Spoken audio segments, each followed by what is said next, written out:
ये बेटा line diagram है आपके हार्ट का, ठीक है ना। हमारा जो हार्ट है उसका लाइन डायग्राम है।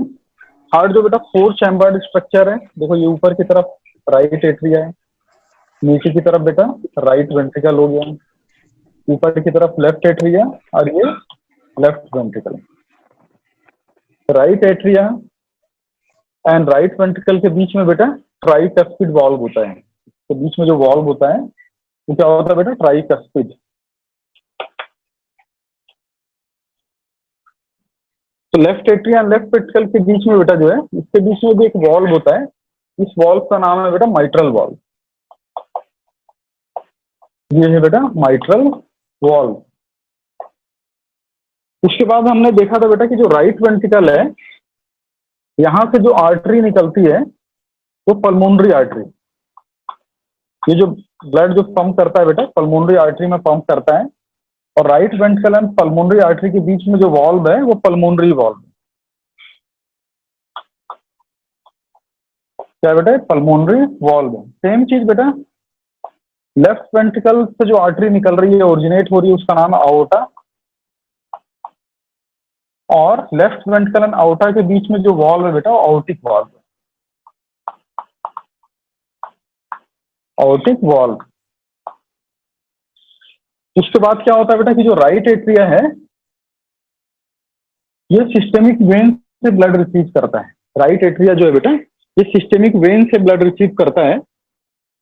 ये लाइन डायग्राम है, इसलिए मैंने इसमें सुपीरियर वेने का और इंफीरियर वेने का को एक साथ दिखा दिया है, ठीक है ना। लाइन डायग्राम है इसलिए। तो राइट एट्रियम ब्लड कहाँ से रिसीव करता है बेटा, वेन से रिसीव करता है। यानी ये जितने भी बॉडी के जो ऑर्गन है, ऑर्गन से ब्लड किस में जाता है बेटा, सिस्टेमिक वेन में जाता है और राइट एट्रियम में आता है। तो एक तरह से डीऑक्सीनेटेड ब्लड जो है राइट एट्रियम में आएगा। लेफ्ट एट्रिया जो है बेटा ब्लड जो है ये पल्मोनरी वेन से रिसीव करता है, पल्मोनरी वेन से रिसीव करता है। उसके अलावा हमको याद रखना है बेटा कि जो पल्मोनरी एंड आउटिक वॉल्व जो होते हैं ये सेमी ल्यूनर वॉल्व होते हैं, ठीक है ना। पल्मोनरी एंड आउटिक वॉल्व को हम सेमी ल्यूनर वॉल्व भी बोलते हैं। ये सारी चीजें हमने लास्ट टाइम में कर ली थी। लास्ट टाइम हम लोग जो थे बेटा कार्डियक साइकिल हमने किया था, तो आप इसको थोड़ा ध्यान में रखना बेटा। देखो कार्डियक साइकिल अब मैं आपको इन डिटेल पढ़ाऊंगा। लास्ट टाइम बस मैंने आपको जस्ट एक उसका ओवरव्यू दिया था। एक्चुअली कार्डियक साइकिल में हमको क्या देखना है बेटा कि जो जो चारों चैम्बर है हार्ट के, right atria, right ventricle, left atria, left ventricle, इनके बीच में इवेंट क्या हो रहे हैं, इनके बीच में क्या हो रहा है, ठीक है। वॉल्व का स्टेटस क्या है, ब्लड किस तरह से फ्लो कर रहा है, ये सारी चीजें जो बेटा, तो ये सारी चीजें बेटा हमको जो है इसमें अब डिटेलिंग में देखनी है। इसीलिए आपको ये थोड़ा सा वॉल्वुलर स्ट्रक्चर याद होना चाहिए। तो tricuspid valve, mitral valve, pulmonary valve and आउटिक valve. उसके अलावा जो है राइट वेंट्रिकल से ब्लड कहाँ फ्लो हो रहा है, लेफ्ट वेंट्रिकल से ब्लड कहाँ फ्लो हो रहा है बेटा, ये सारी चीजें आपको थोड़ी ध्यान में रखनी होंगी, तभी आपको आगे की चीजें समझ में आएंगी। अब हम डिटेल में बेटा थोड़ा कार्डियक साइकिल अब हम देखते हैं। सबसे ज्यादा क्वेश्चन आपके जो है अभी जो है इसी टॉपिक पे आ रहा है आपका, कार्डियक साइकिल। तो देखो मैंने आपको बताया था कि जो हार्ट जो होता है बेटा 1 मिनट में करीब 72 टाइम जो है बीट करता है। हार्ट जो है 1 मिनट में जो है बेटा 72 टाइम बीट करता है। तो एक कार्डियक साइकिल का ड्यूरेशन जो बेटा, ये एक हार्ट बीट का ड्यूरेशन जो है बेटा 0.8 सेकंड हो गया, 0.8 सेकंड हो गया। तब हम क्या करते हैं बेटा, इस 0.8 सेकंड को रिप्रेजेंट करता हुआ हम एक सर्कल बना लेते हैं। हम क्या कर रहे हैं बेटा, एक सर्कल बना ले रहे हैं। इसको जो 8 इक्वल हाफ में डिवाइड कर दें, 8 इक्वल हाफ में डिवाइड कर दो, ठीक है। ये 8 इक्वल हाफ में डिवाइड हो गया बेटा। ईच पार्ट जो है वो 0.1 सेकंड को रिप्रेजेंट कर रहा है। ईच पार्ट जो है ना, ईच पार्ट जो है वो 0.1 सेकंड को रिप्रेजेंट कर रहा है। अब क्या करो बेटा, एक और इसके अंदर एक इनर, एक आउटर सर्कल है, एक और इनर सर्कल यहाँ ऐसे बना दो, एक और सर्कल बना दो। जो इनर सर्कल है बेटा ये वेंट्रिकल को रिप्रेजेंट कर रहा है। इनर सर्कल जो है बेटा ये वेंट्रिकल को रिप्रेजेंट कर रहा है। और लास्ट टाइम मैं आपको बता चुका था बेटा कि जो जो ईच साइकिल में ईच कार्डियक साइकिल में हार्ट जो है एक बार जो है डायस्टोल में जाएगा और हार्ट जो है एक बार जो है ब्लड पंप करेगा। तो कार्डियक साइकिल में एक्चुअल में क्या हो रहा है बेटा कि हार्ट जो है एक बार जो है ब्लड रिसीव कर रहा है या रिलैक्स हो रहा है, जिसको हम डायस्टोल बोल रहे हैं, और वन टाइम क्या कर रहा है, ये ब्लड को पंप कर रहा है, विच इज नोन है सिस्टले या सिस्टोल। तो ईच कार्डियक साइकिल में जो हार्ट जो है एक बार डायस्टोल में जा रहा है, एक बार सिस्टोल में जा रहा है, और ये डायस्टोल और सिस्टोल एट्रियम एंड वेंट्रिकल दोनों में होंगे बेटा। तो इनर इनर इनर सर्कल को मैं आपका जो है बेटा वेंट्रिकल मान रहा हूं। तो वेंट्रिकल में मैंने आपको बताया था बेटा कि वेंट्रिकल की अगर बात करें तो वेंट्रिकल में सिस्टोल का ड्यूरेशन कितना था, 0.3 सेकेंड, और डायस्टोल ड्यूरेशन बेटा इसका 0.5 सेकेंड, और एट्रिया में अगर हम बात करें बेटा और 0.7। बस सिंपली आपको इसमें रिप्रेजेंट करना है। तो देखो अगर ये अंदर का चैम्बर अगर वेंट्रिकल है, तो ये जो पार्ट है बेटा, ये जो पार्ट है इसका, जिसको मैं अभी शेडेड कर रहा हूँ, ये 3 एरिया मैंने शेड कर दिया, 3 जो बॉक्स उनको शेडेड कर दिया। तो ये जो है शेडेड एरिया सिस्टले को रिप्रेजेंट कर रहा है, और 1 2 3 4 5 ये किसको रिप्रेजेंट कर रहा है, वेंट्रिकल के डायस्टोल को रिप्रेजेंट कर रहा है। तो ये जो 5 बॉक्स जो है वेंट्रिकुलर डायस्टोल है, 3 बॉक्स जो है बेटा वेंट्रिकुलर सिस्टले है। अब देखो बेटा, ये जो वेंट्रिकुलर डायस्टोल का जो लास्ट सेगमेंट है, जो लास्ट, इसका टोटल ड्यूरेशन 0.5 सेकंड है, तो 0.4 तक तो ठीक है, लेकिन 0.5 वाला जो सेगमेंट है ये करस्पॉन्ड करता है एट्रियल सिस्टले से, ये करस्पॉन्ड कर रहा है बेटा एट्रियल सिस्टले से। तो देखो इस जो है इस ग्राफिकल फॉर्म में या इस पाई चार्ट में भी बिल्कुल क्लियर है, ये जो शेडेड एरिया क्या है बेटा, ये एट्रियल सिस्टले को दिखा रहा है, क्योंकि आउटर सर्कल जो एट्रियल सिस्टले को रिप्रेजेंट कर रहा है। तो एट्रियल सिस्टले का ड्यूरेशन कितना है, 0.1, वेंट्रिकुलर सिस्टले का ड्यूरेशन कितना है, 0.3, एट्रियल डायस्टोल का ड्यूरेशन कितना है बेटा, 0.7। तो ये इवेंट जो हो रहा है बेटा, ये जो एट्रियल सिस्टले में जा रहा है, एट्रियल डायस्टोल में जा रहा है, वेंट्रिकल सिस्टले में जा रहा है, और वेंट्रिकल डायस्टोल में जा रहा है, तो ये जो इवेंट जो हो रहे हैं बेटा, इसमें क्या होता है, कुछ चीजें एसोसिएटेड होती हैं। हार्ट में कुछ वॉल्व ओपन होंगे, कुछ वॉल्व क्लोज होंगे। हार्ट जो है कभी ब्लड को पंप करेगा, कभी ब्लड को रिसीव करेगा। तो एक्चुअल इवेंट क्या हो रहा है अब हमको ये देखना है। कभी ये जो साइकिल जो है, हमने इसका डिस्ट्रीब्यूशन पढ़ा है बस, कि जो 0.8 सेकंड जो है वो किस तरह से डिस्ट्रीब्यूटेड है, लेकिन इसमें एक्चुअल इवेंट क्या है अब हम देखते हैं बेटा। तो देखो, इसको सबसे पहले याद रखना बेटा, कार्डियक साइकिल को जो है हमेशा वेंट्रिकल के साथ स्टार्ट करना, मतलब वेंट्रिकुलर चैम्बर के करस्पॉन्डिंग आप स्टार्ट करना। तो मैं कार्डियक साइकिल को वेंट्रिकुलर चैम्बर को ध्यान में रखते हुए एक्सप्लेन कर रहा हूँ, वेंट्रिकुलर चैम्बर को, ठीक है। तो सबसे पहले हम स्टार्ट करते हैं बेटा कि जब वेंट्रिकल जो है ब्लड रिसीव कर रहा है, वेंट्रिकल जब ब्लड रिसीव कर रहा है, तभी हम सबसे पहले स्टार्ट करते हैं बेटा वेंट्रिकुलर डायस्टोल से स्टार्ट कर रहा है, वेंट्रिकुलर डायस्टोल। अब देखो बेटा, इस वेंट्रिकुलर डायस्टोल का जो टोटल ड्यूरेशन है 1 2 3 4 5 0.5 सेकंड का है। आउट ऑफ 0.5 सेकंड जो 0.4 सेकंड का ड्यूरेशन जो है वेंट्रिकुलर डायस्टोल का, उसमें एट्रिया भी डायस्टोल में, देखो ये जो बाहर का जो चैम्बर है बेटा 1 2 3 4, ये जो 4 सेकंड वेंट्रिकल का है, ये 4 सेकंड एट्रिया से भी करस्पॉन्ड कर रहा है। क्या होता है, 0.4 सेकंड के लिए वेंट्रिकल प्लस एट्रिया, ठीक है, ये दोनों ही डायस्टोल में है, ये दोनों ही क्या है बेटा, डायस्टोल में है। इस फेज को हम बोलते हैं बेटा ज्वाइंट डायस्टोल। ये क्या हो गया बेटा, ज्वाइंट डायस्टोल। क्लियर हो रहा है बेटा सारे बच्चों को। 0.4 सेकंड के लिए बेटा आप देखोगे एट्रिया एंड वेंट्रिकल दोनों ही डायस्टोल में है, क्योंकि दोनों ही डायस्टोल में, इसलिए हम क्या बोलेंगे बेटा, ज्वाइंट डायस्टोल। अब देखो, ज्वाइंट डायस्टोल के समय अल्टीमेटली क्या हो रहा है बेटा, एट्रिया एंड वेंट्रिकल दोनों ही ब्लड रिसीव कर रहे हैं। इस समय इवेंट क्या क्या होगा बेटा, एट्रिया जो है ब्लड रिसीव कर रहा है, ब्लड रिसीव कर रहा है राइट एंड लेफ्ट। जब मैं एट्रिया लिख रहा हूं बेटा तो राइट एंड लेफ्ट एट्रियम दोनों बोल रहा हूं। तो एट्रिया कहां से ब्लड रिसीव करेगा बेटा, एट्रिया में ब्लड कहां से आएगा, सिस्टेमिक वेन से, सिस्टेमिक वेन से। राइट एट्रिया में सिस्टेमिक वेन और लेफ्ट एट्रिया में पल्मोनरी वेन। तो देखो ज्वाइंट डायस्टोल में जो सबसे पहला इवेंट जो हो रहा है बेटा, क्या हो रहा है कि एट्रिया जो है, दोनों atria, right atria systemic when से और लेफ्ट एट्रिया से पल्मोनरी वेन से क्या हो रहा है, ब्लड रिसीव कर रहा है, ठीक है। दूसरी चीज, वेंट्रिकल क्या कर रहा है बेटा इस समय, वेंट्रिकल क्या कर रहा है, कोई भी एक आंसर करो। डायस्टोल के समय वेंट्रिकल क्या कर रहा है बेटा, रिलैक्स हो रहा है कि कॉन्स्ट्रिक्ट हो रहा है? रिलैक्स। रिलैक्स हो रहा है। हाँ, डायस्टोल में तो डायस्टोल ही करेगा बेटा, लेकिन डायस्टोल में जब वेंट्रिकल रिलैक्स हो रहा है तो वो ब्लड रिसीव करेगा कि ब्लड को पंप करेगा? रिसीव रिसीव करेगा। रिसीव करेगा। हाँ, तो ये रिसीव अगर करेगा, अगर वेंट्रिकल को ब्लड रिसीव करना है तो वेंट्रिकल कहाँ से ब्लड रिसीव करेगा? एट्रिया से रिसीव करेगा। Very good. तो पहला लिखो, वेंट्रिकल इसमें ब्लड आ रहा है कहाँ से? एट्रिया से। तो बेटा जो है वेंट्रिकल जो है, अब ब्लड जो है एट्रिया से रिसीव कर रहा है बेटा। अब अगर तुमको चैम्बर अगर याद हो तो बेटा एट्रियल चैम्बर जो है वो ऊपर की तरफ, ये एट्रिया है, नीचे वेंट्रिकल है, और एट्रिया और वेंट्रिकल के बीच में क्या है बेटा? वॉल्व है, ठीक है ना, tricuspid valve and mitral valve.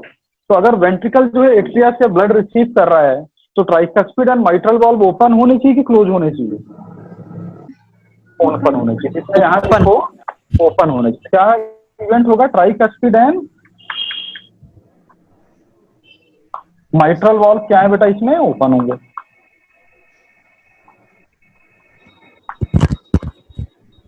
अब इसमें क्या होगा? ट्राइकस्पिड एंड माइट्रल वॉल्व जो ज्वाइंट डायस्टोल के समय क्या होते हैं बेटा? ओपन होते हैं। उसके अलावा अब देखो, अगर ये right ventricle and left ventricle से ब्लड जो है किस तरफ फ्लो करता है बेटा? पल्मोनरी आर्टरी एंड आउटा में। पल्मोनरी आर्टरी एंड आउटा में right ventricle and left ventricle से जो ब्लड जो है वो कहाँ फ्लो करता है बेटा? पल्मोनरी आर्टरी एंड आउटा में।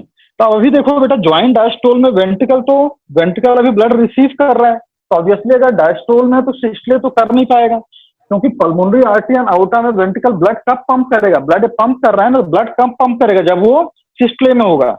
जबकि अभी क्या है बेटा, जो हार्ट जो है वो डायस्टले में है, तो डायस्टले में अभी पल्मोनरी आर्टरी आउटा में कोई भी ब्लड फ्लो नहीं हो रहा है। इस वजह से क्या होगा बेटा? पल्मोनरी वॉल्व एंड आउटिक वॉल्व क्या होंगे बेटा? पल्मोनरी वॉल्व एंड आउटिक वॉल्व क्या होंगे? ओपन होंगे कि क्लोज होने चाहिए? क्लोज। क्लोज होने चाहिए। Very good. तो पल्मोनरी एंड आउटिक वॉल्व क्या होंगे? ये क्लोज होंगे। तो ये इवेंट आपको ध्यान रखने हैं बेटा, कि जो सबसे पहले हमने स्टार्ट किया ज्वाइंट डायस्टोल से। ज्वाइंट डायस्टोल को मैं ज्वाइंट डायस्टोल क्यों बोल रहा हूँ? Because atria and ventricle both are in diastole, because atria and ventricle both are in diastole, and during joint diastole blood is flowing into the atria from pulmonary and systemic vein, from the pulmonary and systemic vein, and blood is flowing into the ventricle from its corresponding atria, and pulmonary and mitral and tricuspid valve are open, pulmonary and aortic valve are closed. ये सारे questions हैं, potential question है बेटा, इन सब पे question बन सकते हैं। और आप अगर एनसीईआरटी की बुक देखोगे तो उसमें दिया हुआ है, ठीक है ना, एनसीईआरटी की बुक में भी दिया हुआ है। ओके, अब क्या होगा बेटा? अब ये वेंट्रिकल ने जो है, अब देखो मैं आपको बता रहा था कि अब देखना है कि ये वेंट्रिकल जो है उसमें 0.4 सेकंड का जो टाइम होता है वो ज्वाइंट डायस्टोल वाला होता है, ठीक है ना, ज्वाइंट डायस्टोल वाला होता है। लेकिन ये देखो जो लास्ट का 0.1 सेकंड है, लास्ट का जो last rapid filling of ventricle, last का जो 0.1 सेकेंड है बेटा डायस्टोल का, वेंट्रिकुलर डायस्टोल का, उसको हम बोलते हैं last rapid filling of ventricle. ये लास्ट रैपिड फिलिंग क्यों हो रही है बेटा? जरा इस ग्राफ से मेरे को एक्सप्लेन करके बताओ कि जो लास्ट के 0.1 सेकेंड में वेंट्रिकल में काफी रैपिडली ब्लड एंटर करता है। वेरी गुड, क्योंकि एट्रिया सिस्टोल करा, इसमें क्या हो रहा है? Atrial systole. इसमें क्या हो रहा है? Event atrial systole. Very good, atrial systole. अब क्या हो गया बेटा? Atrial systole. अब देखो, अब क्या होगा बेटा? एट्रिया सिस्टोल में अब जो है, अब वेंट्रिकल में क्या होगा पूरा? अब वेंट्रिकल का जो पूरा जो डायस्टोल का ड्यूरेशन है 0.5 सेकंड जो है ये पूरा यूज हो गया, ठीक है ना, पूरा यूज हो गया। अब अगर इसने पूरा 0.5 सेकंड बेटा इसने यूज कर लिया, तब क्या हो रहा है बेटा? इसके बाद अब एट्रिया को किस में जाना है? सिस्टले में जाना है। देखो सेडेड एरिया को देखो, अब वेंट्रिकल, सॉरी एट्रिया नहीं, वेंट्रिकल अब किस में जाएगा बेटा? सिस्टले में जाएगा, वेंट्रिकल सिस्टले में जाएगा। तब यहां से एक लाइन खींचो और अब लिखो ये जो पूरा इवेंट था वेंट्रिकल डायस्टोल का चल रहा था, वेंट्रिकल डायस्टोल में joint diastole and last rapid filling of ventricle, ये 2 इवेंट हो गए। अब क्या हो रहा है बेटा, वेंट्रिकल सिस्टोल। अब दूसरा इवेंट हम लिख रहे हैं वेंट्रिकल सिस्टोल।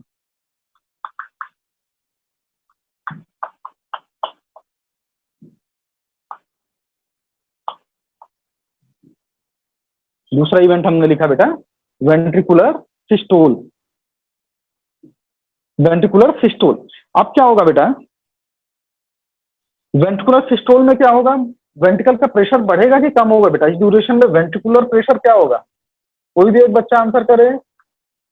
वेंट्रिकल के अंदर का प्रेशर जो है, अगर वेंट्रिकल कॉन्ट्रैक्ट कर रहा है, वो पंप करने की, ब्लड को पंप करने की कोशिश कर रहा है, तो क्या होगा बेटा, बढ़ेगा। हाँ, प्रेशर बढ़ेगा।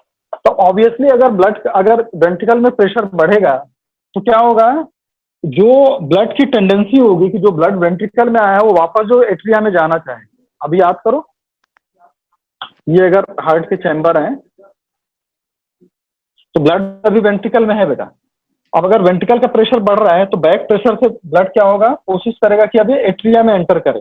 इसको प्रिवेंट करने के लिए सबसे पहले क्या होता है बेटा, जैसे ही वेंट्रिकुलर सिस्टोल स्टार्ट होता है, जो एट्रियो वेंट्रिकुलर वॉल्व है, ठीक है, जो एट्रियो वेंट्रिकुलर वॉल्व है वो क्या होंगे, अब क्या होंगे, उसको बैक फ्लो रोकना है तो एट्रियो वेंट्रिकुलर वॉल्व क्या होंगे, क्लोज क्लोज हो जाएंगे। तो सबसे पहले मानोगे जो है एट्रियो वेंट्रिकुलर वॉल्व जो है बेटा, ये क्या हो गए, क्लोज हो गए। तो एट्रियो वेंट्रिकुलर वॉल्व में क्या क्या होते हैं बेटा, माइट्रल एंड ट्राइकस्पिड। तो नेक्स्ट इवेंट में क्या हो रहा है, माइट्रल एंड ट्राइकस्पिड वॉल्व क्या हो गए, क्लोज हो गए। और जैसे ही mitral and tricuspid valve close होते हैं, आपको क्या मिलता है, साउंड, कौन सा साउंड मिलता है, माइट्रल एंड ट्राइकस्पिड वॉल्व जब क्लोज होते हैं तो क्या मिलता है, लब। हाँ, S1 sound, first heart sound, जिसको हम क्या लिखते हैं, लब। फर्स्ट हार्ट साउंड या जिसको हम क्या लिखते हैं बेटा, लब। ठीक है, क्या मिलेगा, फर्स्ट हार्ट साउंड या लब। ठीक है, आ रहा है बेटा समझ में यहां तक, किसी को प्रॉब्लम इसमें अभी तक? तो ये बेटा आपको फर्स्ट हार्ट साउंड मिल गया। ठीक है ना, ये भी वॉल्व क्लोज हुए, माइट्रल एंड ट्राइकस्पिड वॉल्व। ठीक है, अब क्या होगा बेटा, वेंट्रिकल का प्रेशर जैसे ही थोड़ा सा और बिल्ड होगा, जैसे ही बढ़ेगा, तो क्या होगा, ये आयोटिक एंड पल्मोनरी वॉल्व क्या होंगे, ओपन हो जाएंगे। Aortic and pulmonary valve open हो जाएंगे। ठीक है, इसको बेटा ना फिर से मैं एक बार पूरा साइक्लिक फॉर्म में आपको बताना पड़ेगा। ठीक है, अभी बस समझते चलो। तो नेक्स्ट मैं यहाँ लिख रहा हूँ बेटा, यहाँ पर एरो बना के लिख रहा हूँ बेटा, यहाँ लिख रहा हूँ, दिख रहा है, नहीं दिखेगा, एक मिनट। नेक्स्ट में क्या होगा बेटा, जैसे ही वेंट्रिकल का प्रेशर बढ़ा, अब क्या होगा, आयोटिक एंड पल्मोनरी वॉल्व ये क्या हो गए, ओपन हो गए। आयोटिक एंड पल्मोनरी वॉल्व क्या हो गया बेटा, ओपन हो गया। और जब aortic and pulmonary valve open होंगे तो क्या होगा बेटा, अब जो है ब्लड जो है आयोटा एंड पल्मोनरी आर्टरी में जाना स्टार्ट करेगा। इसको हम बोलेंगे बेटा इजेक्शन फेज। ये क्या है बेटा, this is known as ejection phase. ये क्या हो गया बेटा, इजेक्शन फेज।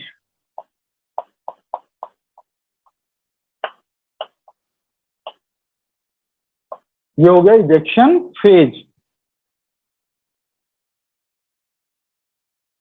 आया बेटा यहां तक समझ में सारे बच्चों को? तो ये बेटा जो इजेक्शन फेज जो है, अब क्या होगा, जो वेंट्रिकल जो है, ब्लड जो है आयोटा एंड पल्मोनरी आर्टरी में पंप कर दिया। वेंट्रिकल ने जो ब्लड है उसने आयोटा एंड पल्मोनरी आर्टरी में पंप कर दिया।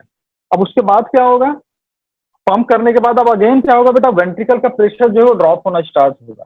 तो यहां लिखो वेंट्रिकल प्रेशर जो है वो अगेन डिक्रीज होना स्टार्ट होगा। अब वेंट्रिकुलर प्रेशर जैसे ही डिक्रीज होगा बेटा, तो अब क्या होगा, अब जो ब्लड जो है कहां से बैक फ्लो आने की कोशिश करेगा, कहां से वो बैक आने की कोशिश करेगा, पल्मोनरी आर्टरी में आयोटा से जो है ब्लड जो है वापस फिर वेंट्रिकल में आने का अटेम्प्ट करेगा। देखो वेंट्रिकल से ब्लड कहां जा रहा था बेटा, आर्टरीज में जा रहा था। ठीक है, क्यों, क्योंकि वेंट्रिकल कॉन्ट्रैक्ट कर रहा था और वेंट्रिकल का प्रेशर जो है वो जो है आर्टरी से ज्यादा है। अब एक कंडीशन ऐसी आ रही है बेटा, वेंट्रिकल रिलैक्स होना स्टार्ट कर दिया। जैसे ही वेंट्रिकल रिलैक्स होगा, वेंट्रिकल का प्रेशर जो इस आयोटा के प्रेशर से कम हो जाएगा। अब क्या होगा बेटा, इस आर्टरी से ब्लड जो है बैक जो है वो वेंट्रिकल में जाना स्टार्ट कर देगा।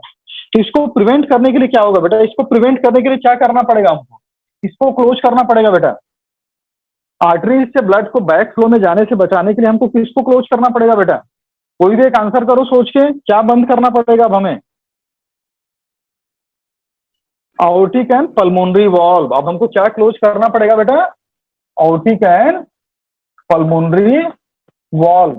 तो यहां आपको क्या मिलेगा? Second heart sound. हाँ, यहां आपको सेकंड हार्ट साउंड या डब मिल गया। अब क्या होगा बेटा, जब प्रेशर थोड़ा सा कम हो जाएगा, जब प्रेशर कम हो जाएगा तब अगेन क्या होगा, आउट जो एट्रियो वेंट्रिकुलर वॉल्व है, एट्रिया और वेंट्रिकल के बीच के जो वॉल्व है ये ओपन होंगे और फिर से क्या हो गया, ज्वाइंट डायस्टोल में आ गया। फिर से क्या स्टार्ट हो गया है? ज्वाइंट डायस्टोल स्टार्ट हो गया। आया कुछ समझ में? कुछ कुछ कितने बच्चों को आया? जल्दी हैंड रेज करके बताओ अभी। ठीक है, चलो इसको ग्राफिकली भी एक बनवा देता हूं आपको। ठीक है, कुछ टफ नहीं है, एक बार घर में बैठ के पढ़ना। ठीक है, कुछ भी टफ नहीं है इसका। चलो अब इसको प्रॉपर एक टेबुलेटेड फॉर्म में कर लेते हैं। अब इसको हटा रहा हूं, इसको फिर एक बना लेते हैं।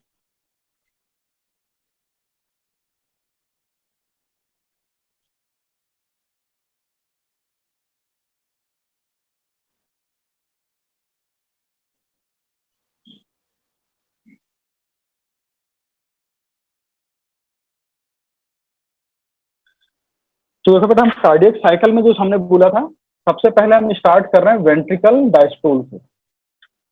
इससे क्या इजी हो जाती है चीजें। सिस्टले से स्टार्ट करोगे तो थोड़ा कॉम्प्लिकेट हो जाएगा।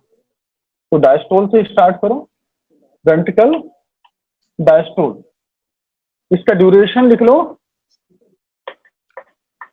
0.5 सेकेंड। इसका ड्यूरेशन है 0.5 सेकेंड। इसमें से जो 0.4 सेकेंड तक होता है वो ज्वाइंट डायस्टोल होता है। तो 0.4 सेकेंड का ज्वाइंट डायस्टोल। तो ज्वाइंट डायस्टोल में क्या हो रहा है बेटा? एट्रिया एंड वेंट्रिकल क्या है? Both are relaxing, both are in diastole. दोनों क्या है बेटा? डायस्टोल में है, दोनों डायस्टोल में। इसमें इवेंट क्या क्या हो रहे थे बेटा? जो एट्रिया था क्या कर रहा था? रिसीव कर रहा था ब्लड। एट्रिया कहां से ब्लड रिसीव कर रहा था? जल्दी बताओ। अभी बताया हूं कहां से रिसीव कर रहा था। कहां से? सिस्टेमिक वेन से। राइट एट्रिया, वेरी गुड बेटा, सिस्टेमिक वेन से। और left atria, very good, systemic and pulmonary vein. तो ये क्या कर रहे हैं? एट्रिया जो है सिस्टेमिक एंड पल्मोनरी वेन से ब्लड रिसीव कर रहे हैं। साथ ही साथ वेंट्रिकल जो है बेटा, वेंट्रिकल भी ब्लड रिसीव कर रहे हैं।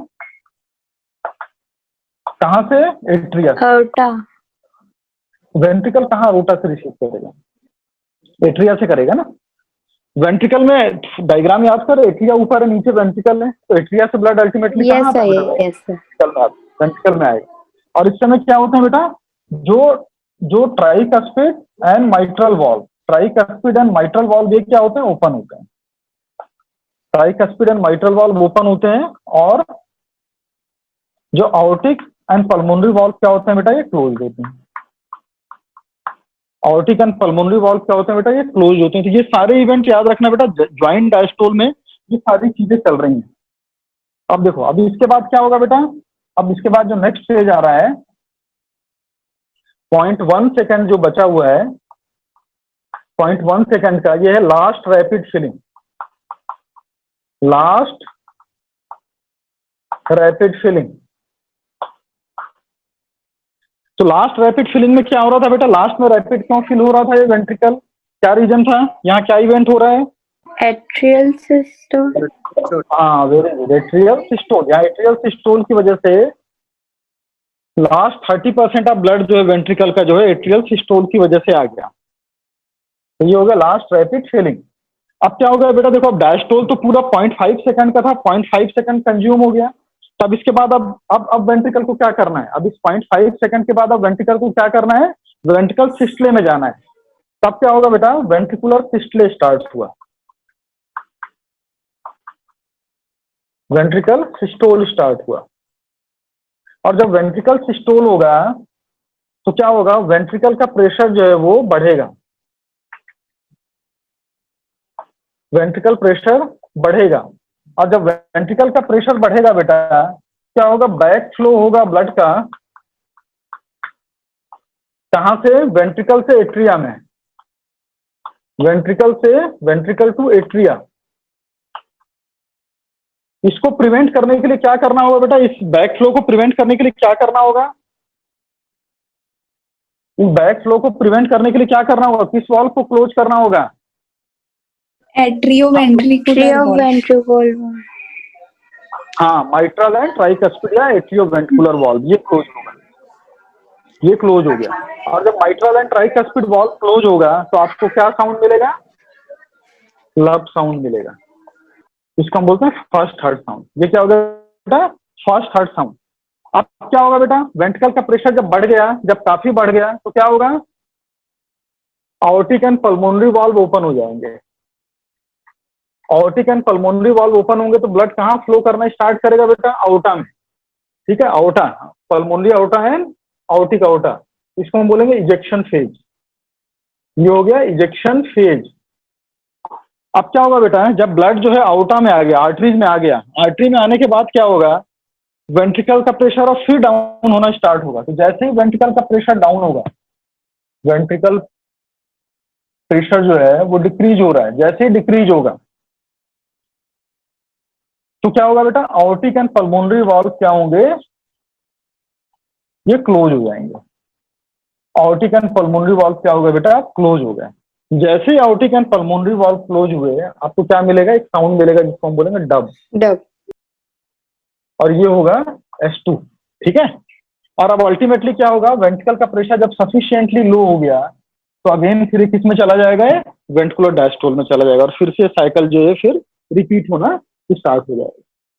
तो इस टेबल को आप लोग खुद से घर में बनाएंगे, अपने मन से बनाना है इसको, ठीक है। इस तरह से इसको देख के नहीं बनाना है, इवेंट को सोच के आधे घंटे अगर टाइम दोगे तो बिल्कुल बन जाएगा बेटा। और ये काफी फ्रूटफुल है, अगर एक बार समझ में आ गया तो आपसे क्वेश्चन गलत नहीं होंगे इस टॉपिक पे, ठीक है। इसमें एक चीज याद रखो बेटा कि जो हार्ट साउंड है, जो हार्ट साउंड है, first heart sound and second heart sound, first heart sound कब प्रोड्यूस हो रहा है बेटा, जब एट्रियो वेंट्रिकुलर वॉल्व क्लोज हो रहे हैं, जब एट्रियो वेंट्रिकुलर वॉल्व क्लोज हो रहे हैं। सेकंड हार्ट साउंड कब प्रोड्यूस हो रहा है बेटा, सेकंड हार्ट साउंड प्रोड्यूस हो रहा है जब आउटिक एंड पल्मोनरी वॉल्व क्लोज हो रहे हैं। तो याद रखो जो हार्ट साउंड है, first and second heart sound हमेशा वॉल्व के क्लोजर पे प्रोड्यूस होते हैं, ओपनिंग पे नहीं आ रहे हैं, ठीक है ना। ये कब आ रहे हैं बेटा, ये हमेशा हार्ट के क्लोजर पे आ रहे हैं। देखो कोई भी साउंड ओपनिंग पे नहीं आया है कि वॉल्व ओपन हुआ तो साउंड आ रहा है। कब मिल रहा है बेटा, जो भी हार्ट साउंड आपको आ रहे हैं, they are coming at the, कब आ रहे हैं, at the closure of valve, closure of valve पे आ रहे हैं। अब तुमको खुद से सोच के बनाना है कि जो इसमें से जो कौन सा साउंड है, विच sound will come just before the systole and which sound will come just before the diastole। तो सिस्टले से पहले कौन सा साउंड आएगा और डायस्टोल से पहले जो है वो कौन सा साउंड आएगा, ये आपको बताना है।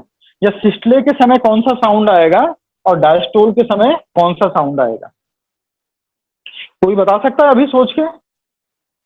वेंट्रिकुलर, मैं वेंट्रिकुलर सिस्टले की बात कर रहा हूँ बेटा। वेंट्रिकुलर सिस्टले में के पहले या वेंट्रिकुलर सिस्टले के समय कौन सा साउंड आना चाहिए वेंट्रिकुलर सिस्टोल में, Sir, lub. आ रहा है ना, लब हाँ आ रहा वेरी गुड, हाँ S1 आ रहा है, वेरी गुड। वेंट्रिकुलर सिस्टले में क्या आ रहा है बेटा, S1 आ रहा है, वेरी गुड, ठीक है ना। क्योंकि यहीं पर प्रेशर बढ़ना शुरू हुआ उसको किया, और डायस्टले में क्या आ रहा है, दब आ रहा है, ठीक है ना। तो ये है बेटा, ये पूरा आपका कार्डियक साइकिल है, ये आपको ध्यान रखना है। अब चलो अब इसमें आते हैं, अब हम हार्ट का कंडक्टिंग टिश्यू की बात करते हैं थोड़ी सी। कंडक्टिंग टिश्यू, लिम्फ में करवाऊंगा बेटा, लिम्फ आपका पूरा, मतलब लिम्फ जो ब्लड वेसल जब बताऊंगा उसके साथ में बताऊंगा, कैपिलरीज, ब्लड वेसल्स और हिपैटिक सिस्टम, जो आपका जो पोर्टल सिस्टम है उसके साथ आएगा लिम्फ जो है।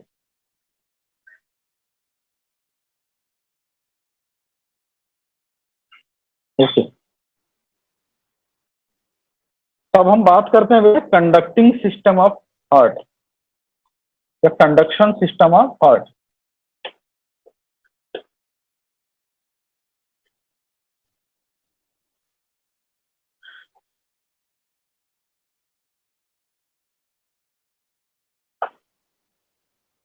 ये सपोज करो बेटा राइट एट्रिया है, ये लेफ्ट एट्रिया है। तो राइट एट्रिया के अपर राइट पार्ट में, राइट एट्रिया के अपर राइट कॉर्नर में एक स्पेशलाइज्ड टिश्यू होता है बेटा, एक स्पेशलाइज्ड टिश्यू होता है। इस स्पेशलाइज्ड टिश्यू को हम बोलते हैं बेटा एसे नोड। एसे नोड, ये नाम सुना हुआ है ना बेटा आप लोगों ने? एसे नोड, एवी नोड का नाम सुना है? Yes, sir. Yes, sir. Sinoaurical कुछ हाँ, साइनोएट्रियल नोड या साइनोआरिकुलर नोड को बोलते हैं, ठीक है? ऐसे नोड हम उसको शॉर्ट फॉर्म में बोलते हैं। तो राइट एट्रिया है बेटा, उसके अपर राइट कॉर्नर में एक स्पेशलाइज्ड टिश्यू होता है जिसको हम बोलते हैं बेटा एसे नोड। एसे नोड की प्रॉपर्टी क्या होती है बेटा? It can generate impulse, it can generate impulse. तो आपने देखा होगा कि जो बॉडी के जितने भी एक्साइटेबल टिश्यू होते हैं, अच्छा बॉडी के एक्साइटेबल टिश्यू क्या क्या है, कौन कौन से ऐसे टिश्यू हैं जिनको आप एक्साइट कर सकते हो? बॉडी में कौन कौन से ऐसे टिश्यू हैं बेटा जिनको आप एक्साइट कर सकते हो? कुछ नाम बताओ एक आदमी मेरे को, कोई भी एक बच्चा। Nodal tissue. हाँ, नोडल टिश्यू तो है, और बता बेटा। ठीक है, बिल्कुल आंसर तेरा ठीक है। और कुछ नोडल टिश्यू के अलावा? मसल कॉन्ट्रेक्शन जो हो रहा है, nerve tissue, neuronal tissue, nerve and muscles, ये दो टिश्यू होते हैं बॉडी के बेटा जो जिनको आप एक्साइट कर सकते हो। मतलब पल्स अगर दोगे तो इम्पल्स जो है एक पॉइंट से दूसरे पॉइंट तक वो ट्रेवल करेगी, या फिर मसल्स जो है वो कॉन्ट्रैक्ट करेगी, ठीक है ना? जिनको आप एक्साइट कर सकते हो। तो जो ऐसे नोड जो है ना वो भी एक्साइटेबल टिश्यू है, लेकिन ये क्या होता है, ये ऑटो एक्साइटेबल, इसको किसी इम्पल्स की जरूरत नहीं पड़ती, ये अपने आप ही जो एक्साइट होता रहता है, अपने आप ही जो है करंट, जो इलेक्ट्रिक करंट जो है वो जनरेट करता रहता है। तो जो ऐसे नोड जो है ना बेटा, देखो याद करो कि जो हमारा हार्ट जो है 72 टाइम बीट कर रहा है, अब कॉन्ट्रैक्ट हो रहा है। तो आप देखो हमारी बॉडी में जो आर्म में भी तो मेरी ये भी मसल्स ही है ना, लेकिन इसको मूव करने के लिए मुझे ब्रेन से कमांड देना पड़ रहा है, तब ये मूव कर रहा है। लेकिन ये जो है कार्डियक को किसी कमांड की जरूरत नहीं पड़ती है, ये अपने टिश्यू से खुद ही जो है कॉन्ट्रैक्ट करता रहता है। तो अल्टीमेटली इसको कॉन्ट्रैक्ट करने के लिए जो इम्पल्स है या जो करंट है वो कहाँ से आ रहा है? ऐसे नोड से आ रहा है। तो ऐसे नोड क्या है बेटा? इट जनरेट इम्पल्स, ये जनरेट इम्पल्स। और ये जो होता है बेटा, it's a pacemaker of heart, pacemaker of heart. और याद रखो बेटा कि जो जो ऐसे नोड होता है 70 to 75 टाइम इम्पल्स जनरेट करता है पर मिनट। एक मिनट में जो है 70 to 75 टाइम जो है करीब करीब जो है ये इम्पल्स जो है ये जनरेट करता है। और करीब उतना ही हमारा हार्ट रेट भी आता है, हार्ट रेट भी हमारा इसी के अप्रोक्सीमेट आता है। तो ये बेटा, तो ऐसे नोड से जो इम्पल्स निकलती है बेटा वो क्या होती है? एक नोडल फाइबर होता है, उस नोडल फाइबर से चलते हुए कहाँ तक आती है बेटा? एवी नोड तक आती है। ऐसे नोड से जो इम्पल्स निकली वो कहाँ तक आई? एवी नोड तक आई। एवी नोड जो है बेटा याद रखो, एवी नोड जो है ये एट्रिया एंड वेंट्रिकल के बीच में जो सेप्टम होता है, एट्रिया एंड वेंट्रिकल के बीच में जो सेप्टम होता है जिसको हम बोलते हैं बेटा atrio ventricular septum, atrio ventricular septum.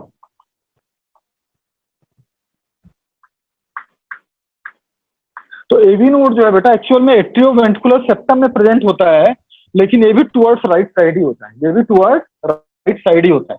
और याद रखो बेटा कि यहां से इंपल्स जब आई उसके बाद क्या होगा बेटा कि यहां से कुछ फाइबर निकलेंगे, एवी नोड से कुछ फाइबर निकलेंगे। ये फाइबर निकलने के बाद क्या होंगे बेटा? Right and left bundle branch में डिवाइड हो जाएंगे, right and left bundle branch में डिवाइड हो जाएंगे। इस right and left bundle branch से बहुत छोटे छोटे फाइबर निकलेंगे जो वेंट्रिकल की कार्डियक मसल्स को एक्साइट करेंगे। तो ये जो छोटे छोटे फाइबर निकल रहे हैं इनको हम बोलते हैं पर्किंजे फाइबर। ये क्या है? पर्किंजे फाइबर। और एवी नोड से जो फाइबर निकल रहा है, एवी नोड से जो फाइबर निकल रहा है और जो राइट एंड लेफ्ट ब्रांच में डिवाइड हो रहा है उसको हम बोलते हैं bundle of his, bundle of his. और बंडल ऑफ हिज से क्या निकल रहा है बेटा? Right and left bundle branch. अभी मैं इसको पूरा लाइन उसमें भी बनवा रहा हूँ, right and left bundle branch. कितनों को समझ में आया? जल्दी हैंड रेज करके बताओ। ये वाला जो पूरा पाथवे है इस पे क्वेश्चन पूछता है, कितने बच्चों को आया? ठीक है, ठीक है। ये जो है बेटा right and left bundle branch, right and left जो है ये बंडल ब्रांच है।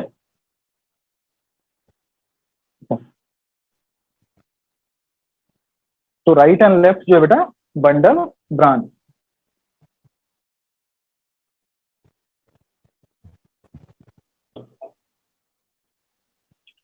तो इस तो मैं जो बोल रहा था बेटा, ऐसे नोट से जो इंपल्स निकल रही है इसको तुम एक बार इसको नोट कर लो। देखो तो बेटा ऐसे नोड से इंपल्स निकली, कहाँ आई? एबी नोड में आई। किसके थ्रू आई बेटा? नोडल फाइबर के थ्रू। ये जो है नोडल फाइबर एबी नोड से कहाँ गई बेटा? बंडल ऑफ हिज में,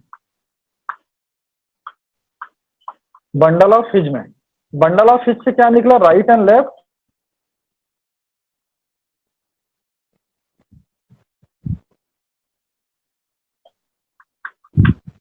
bundle, right and left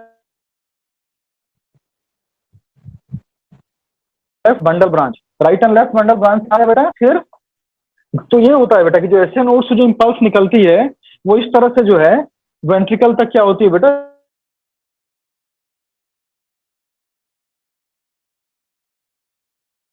NCERT में दिया जरूर है लेकिन बहुत क्लियर कट नहीं लिखा है, तो कंफ्यूजन होता है कई बार। ऐसे नोड है, ऐसे नोड से एबी नोड में आएगा इंपल्स, एबी नोड से आएगा बंडल ऑफ हिज में, बंडल ऑफ हिज से आएगा बेटा right and left bundle branch में,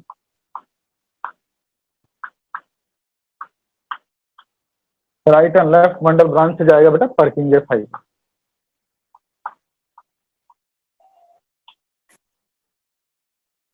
राइट एंड लेफ्ट फिर पर्किंजे फाइबर। तो ये टोटल बेटा आपका कंडक्शन पाथवे, ठीक है ना? इस तरीके से जो इंपल्स जो है वो कंडक्ट होती है। इसको हमको ध्यान रखना है, ठीक है? इस टॉपिक के बाद हम क्वेश्चंस भी करेंगे, ठीक है? पैटर्न हम यही फॉलो करेंगे बेटा, एक टॉपिक कंप्लीट करेंगे फिर उस पर क्वेश्चन डिस्कस कर लेंगे, ठीक है? जो कुछ प्रीवियस ईयर आए हुए क्वेश्चन, एम के क्वेश्चन और कुछ नए क्वेश्चन, क्योंकि बगैर क्वेश्चन से चीज वैलिडेट नहीं होती है। और अब मैंने नोटिस किया है कि इनिशियल फेज में आप लोग क्वेश्चन नहीं बनाते हो, आप लोग बहुत बाद में क्वेश्चन सॉल्व करना स्टार्ट करते हो, तब तक बहुत लेट हो जाता है। नीट की प्रिपरेशन का बेटा क्वेश्चन प्रैक्टिस बहुत ज्यादा इंपॉर्टेंट पार्ट है, ठीक है ना? और अभी की स्टेज में याद रखो, प्रीवियस ईयर के जो ऑल इंडिया और एम्स के जो क्वेश्चन बैंक है वो सबसे इंपॉर्टेंट क्वेश्चन बैंक है। लोग दुनिया भर के गाइड बना लेंगे, कोचिंग का नोट्स पढ़ लेंगे, लेकिन ऑल इंडिया और एम्स का पेपर नहीं बनाते हैं, ठीक है? तो उसको बनाना ही बनाना है बेटा हमको, ठीक है? और ये बिल्कुल फैक्ट है बेटा कि अगर आप प्रिसाइज वे में थोड़ा लिमिटेड चीजें पढ़ोगे तो रिजल्ट बहुत अच्छा आता है। बहुत वास्ट अगर हम कर देते हैं तो कई बार हम उसको कवर नहीं कर पाते हैं। तो कोशिश यही करना है कि स्पेशली बायोलॉजी में कि हम बिल्कुल प्रिसीजन के साथ जाएं, ठीक है? रिजल्ट फिर बहुत अच्छा आएगा। फिजिक्स केमिस्ट्री थोड़ा हम रेंज कवर कर सकते हैं, तो कई बार क्वेश्चन बनाने में हमको हेल्प हो जाती है, लेकिन बायो तो बहुत टू द पॉइंट जाना चाहिए। बायो, इनऑर्गेनिक केमिस्ट्री और ऑर्गेनिक केमिस्ट्री, ठीक है? बायो, ऑर्गेनिक और इनऑर्गेनिक बेटा एकदम टू द पॉइंट जाना चाहिए, बहुत इधर उधर नहीं होना चाहिए। तो कंडक्टिंग टिश्यू हो गया बेटा। अब हम बात करते हैं स्ट्रोक वॉल्यूम।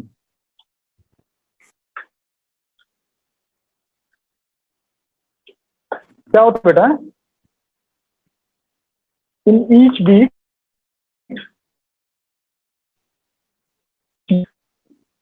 या इसको लिख लो पर कार्डियक साइकिल, बीट या कार्डियक साइकिल एक ही बात है। ईच वेंट्रिकल, याद रखो दोनों वेंट्रिकल को कंबाइन करके नहीं लिख रहा हूं। Each ventricle pump approximate 70 ml of blood, 70 ml of blood. This is known as stroke volume.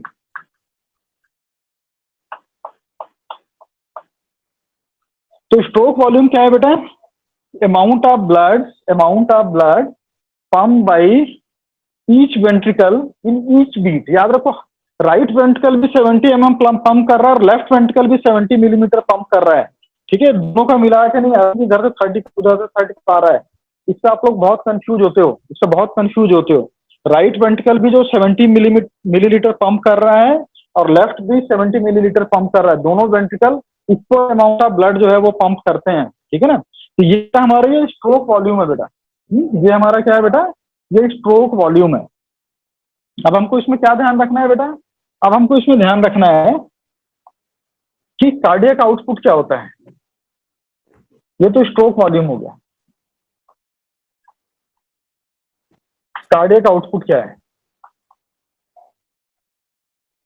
It's amount of blood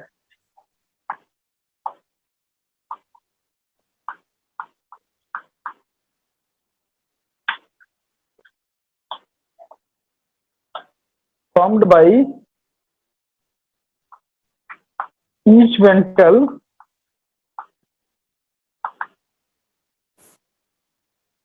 in 1 minute।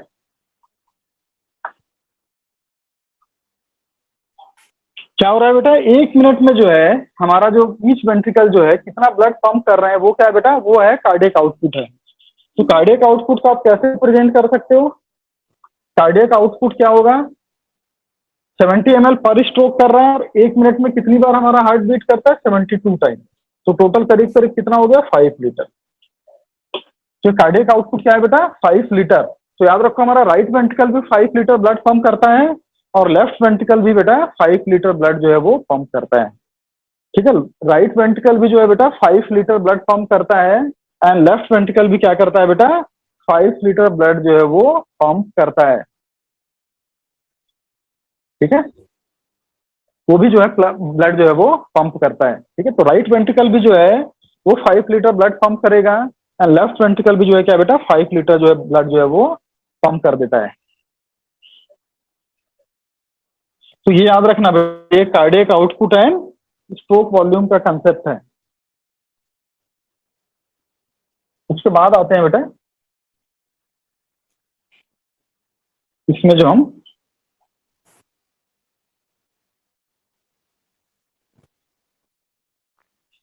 जो बेसिकली बेटा जो ब्लड जो है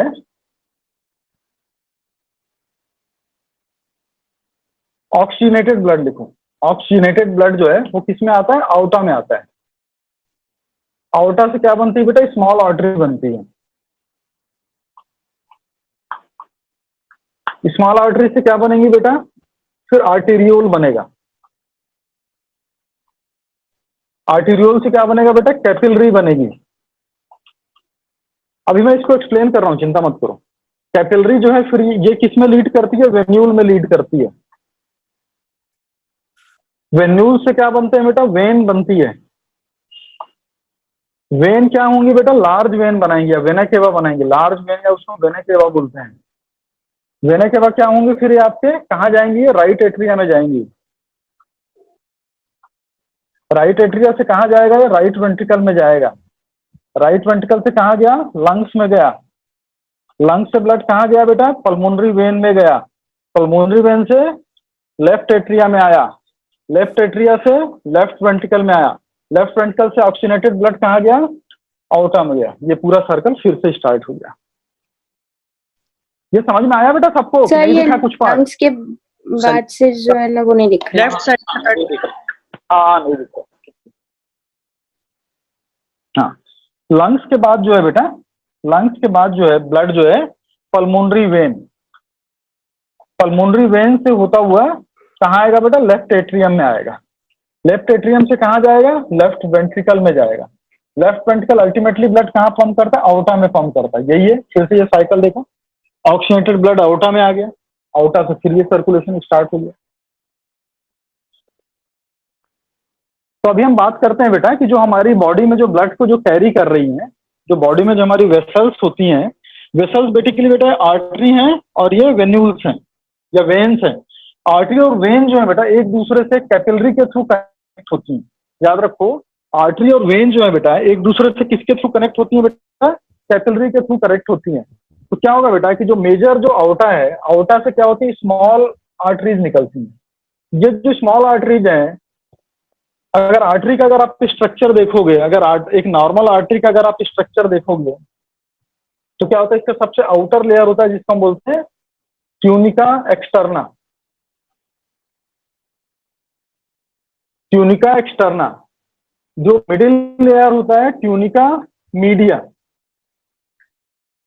वेसल्स का स्ट्रक्चर बता रहा हूं बेटा, मैं ब्लड वेसल्स का स्ट्रक्चर बता रहा हूं। सबसे बाहर का layer tunica externa, tunica media and tunica interna. Tunica interna. Tunica interna को हम एंडोथीलियम भी बोलते हैं। ट्यूनिका इंटरना एंडोथीलियम है। और ये जो लेयर है स्क्वेमस एपिथेलियम से बनी होती है। स्क्वेमस एपिथेलियम से बनी होती है। ट्यूनिका इंटरना जो लेयर है बेटा ये एंडोथीलियल लेयर है और ये किसकी बनी होती है? स्क्वेमस एपिथेलियम से बनी होती है। ट्यूनिका मीडिया होती है बेटा, ये मसल्स होती है, इसमें स्मूथ मसल्स होती हैं। इसमें स्मूथ मसल्स होती हैं, ठीक है, स्मूथ मसल्स होती हैं। और साथ ही साथ इलास्टिन फाइबर होता है। साथ ही साथ क्या होता है बेटा, ट्यूनिका मीडिया में smooth muscles and elastin fibre होता है। ट्यूनिका स्टर्ना में कोलेजन फाइब्रस फाइब्रस टिश्यू होते हैं और कोलेजन फाइबर होते हैं। और इसमें क्या होते हैं, आउटर मोस्ट जो कोलेजन फाइबर होते हैं। अगर इसको आप ड्रॉ करोगे तो कुछ इस तरह का स्ट्रक्चर जो है,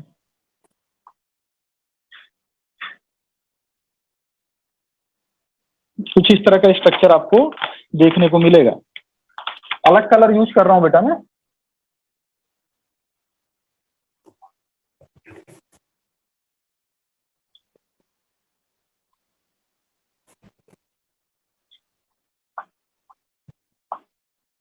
या इसको थोड़ा इस तरह से बड़ा बना देता हूं बेटा।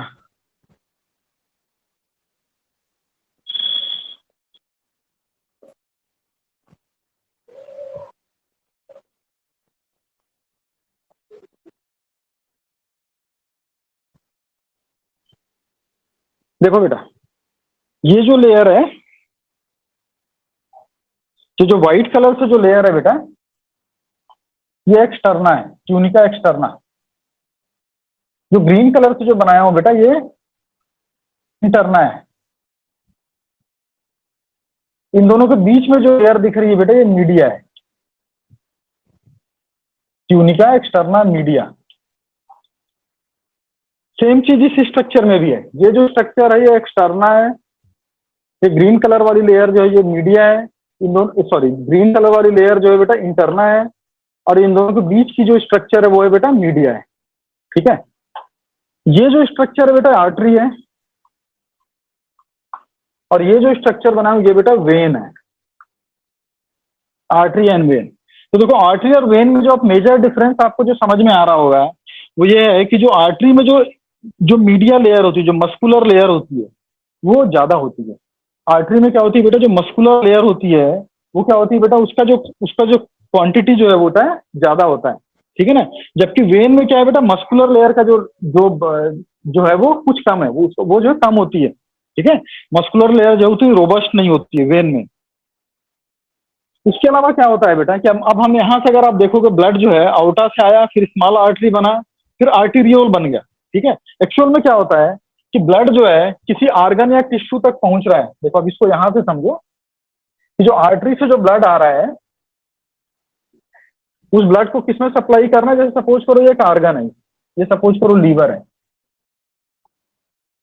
इस लीवर को ब्लड चाहिए। तो क्या होगा बेटा, यहां पर मैं एक मेजर आउटा बना रहा हूं। आउटा से क्या हुआ बेटा, एक आर्टरी निकली, फिर आर्टरी से एक और छोटी ब्रांच निकली, उससे फिर एक और ब्रांच निकली। ये ब्रांच जो है बेटा ब्लड लेके अब कहां, लीवर के अंदर जा रही है। ये जो ब्रांच जो है, आर्टरी की जो ब्रांच आर्गन के अंदर एंटर करती है, जो आर्टरी की branch entering inside the organ, उस ब्रांच को हम बोलते हैं बेटा आर्टेरियोल। ब्रांच क्या बोल रहे हैं बेटा, आर्टेरियोल, ठीक है ना। इसको लिख लो, branch of artery at organ level, organ के लेवल पर आर्टरी की ब्रांच को हम बोलते हैं बेटा आर्टीरियोल, ठीक है ना। अब क्या होता है बेटा, जब आर्टीरियोल जो है, जब जो है इस आर्गन के अंदर एंटर होगी तो क्या होगी कि ये जो है ना काफी थिन ब्रांचेज में डिवाइड हो जाती है, काफी थिन।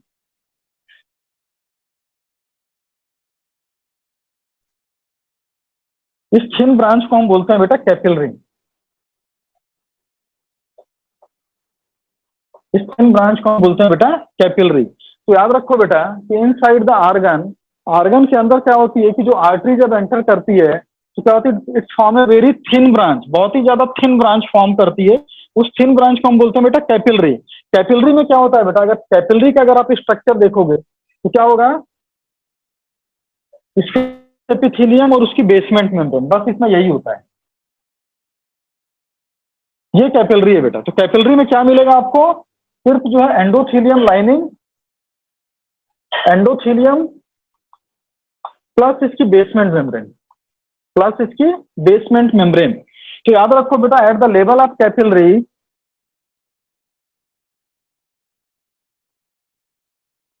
बेटा सारे बच्चे अपना माइक ऑफ रखो बेटा, कुछ बच्चों को डिस्टर्ब हो रहा है, हाँ आवाज थोड़ी आ रही होगी। आपस में कम्युनिकेट कर लिया करो बेटा तुम लोग, अगर कुछ दिक्कत होता है ना बता दिया करो। तो ये जो आर्टरी आर्टीरियोल है बेटा, आर्गन के अंदर जब एंटर कर रही है तो क्या हो रही है, divided into ultra thin structure. उस अल्ट्रा थिन स्ट्रक्चर को हम बोल रहे हैं बेटा कैपिलरी। कैपिलरी में अगर आप देखोगे बेटा क्या है, सिर्फ इसकी एंडोथेलियम लाइनिंग और उसकी बेसमेंट मेम्ब्रेन है, मीडिया एक्सटर्नल सब गायब है। तो देखो कैपिलरी का पर्पज क्या होता है बेटा, ये कैपिलरी आर्गन के अंदर गई है और इस आर्गन में क्या होगा बेटा, इस आर्गन में इसकी सेल्स होंगी। सपोज करो ये लीवर की सेल है, ये लीवर की सेल है और लीवर की सेल के थ्रू क्या जा रही है बेटा, उसके उनके बीच या उस लीवर से क्या पास हो रही है, कैपिलरी पास हो रही है। और कैपिलरी काफी थिन है, तब क्या होगा बेटा, कैपिलरी से ऑक्सीजन, ग्लूकोज, ये सारी चीजें निकल के कहाँ आ जाएंगे बेटा, इंटरस्टिशियल फ्लूइड में आ जाएंगी। और ये जो सेल्स से जो भी इनके टॉक्सिन्स थे या इनके जो मेटाबोलाइट थे वो क्या होंगे, इंटरस्टिशियल फ्लूइड के होते हुए कहाँ एंटर कर जाएंगे, कैपिलरी में चले जाएंगे। तो हमको याद रखना है बेटा at the level of capillary, capillary के लेवल पर क्या होता है, टिश्यू में जो है एक्सचेंज होता है, मटेरियल का एक्सचेंज होता है। तो जो भी नेसेसरी चीजें हैं टिश्यू के लिए, वो सारी क्या होती है, कैपिलरी से जो है वो टिश्यू में एंटर करती हैं।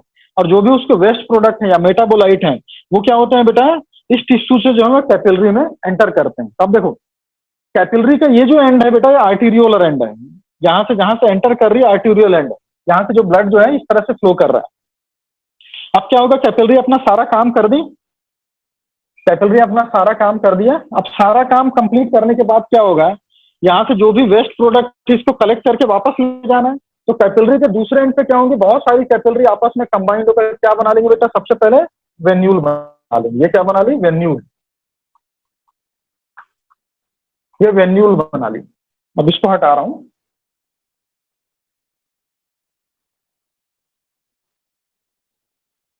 ये वेन्यूल बना ली।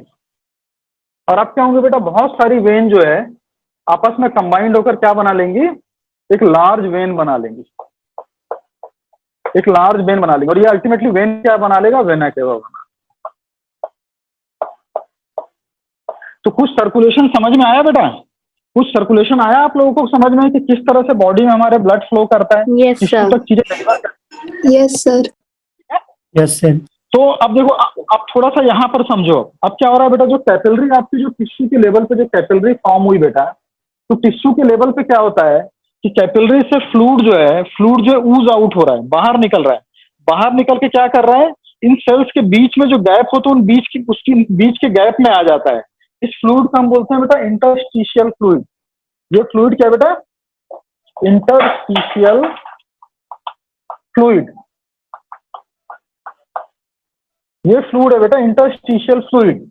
याद रखो बेटा इंटरस्टिशियल फ्लूइड का जो कुछ पार्ट होता है ये कैपिलरी फिर से ड्रेन कर लेती है, इसमें एंटर कर जा रहा है। इसके आर्टीरियोलर एंड से जो है इंटरस्टिशियल फ्लूइड जो है टिश्यू में एंटर हो रहा है और वेनुलर एंड से जो है फिर वापस कैपिलरी में चला जा रहा है। लेकिन इंटरस्टिशियल फ्लूइड जो है कंप्लीटली जो है ड्रेन नहीं हो पाता है। इंटरस्टिशियल फ्लूइड जो है कंप्लीटली जो है ये वेन से ड्रेन नहीं हो पाता है। तो क्या होगा बेटा, इस इंटरस्टिशियल फ्लूइड को ड्रेन करने के लिए, इस इंटरस्टिशियल फ्लूइड को ड्रेन करने के लिए हमारी बॉडी में एक स्पेशल वैस्कुलर ट्यूबुलर सिस्टम है, एक स्पेशल वेसल्स है। उन वेसल्स को हम बोलते हैं बेटा लिम्फ। उन वेसल्स को हम बोलते हैं बेटा लिम्फ वेसल्स, या आप उसको लिम्फेटिक्स भी बोल सकते हो।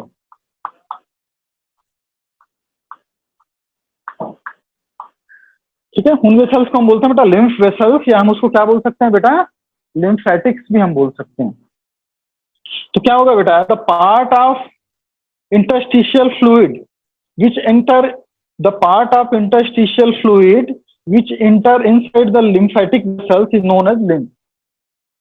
ठीक है, the part of interstitial fluid which enter inside the lymphatic vessels is known as lymph. अब ये interstitial fluid है, इससे फिल्टर होके आया है, प्लाज्मा का फिल्ट्रेट है। एक तरह से interstitial फ्लूइड हम बोल सकते हैं, तो फिल्ट्रेट ऑफ प्लाज्मा। और याद रखो बेटा, इस फिल्ट्रेट ऑफ प्लाज्मा में आरबीसी नहीं होती हैं।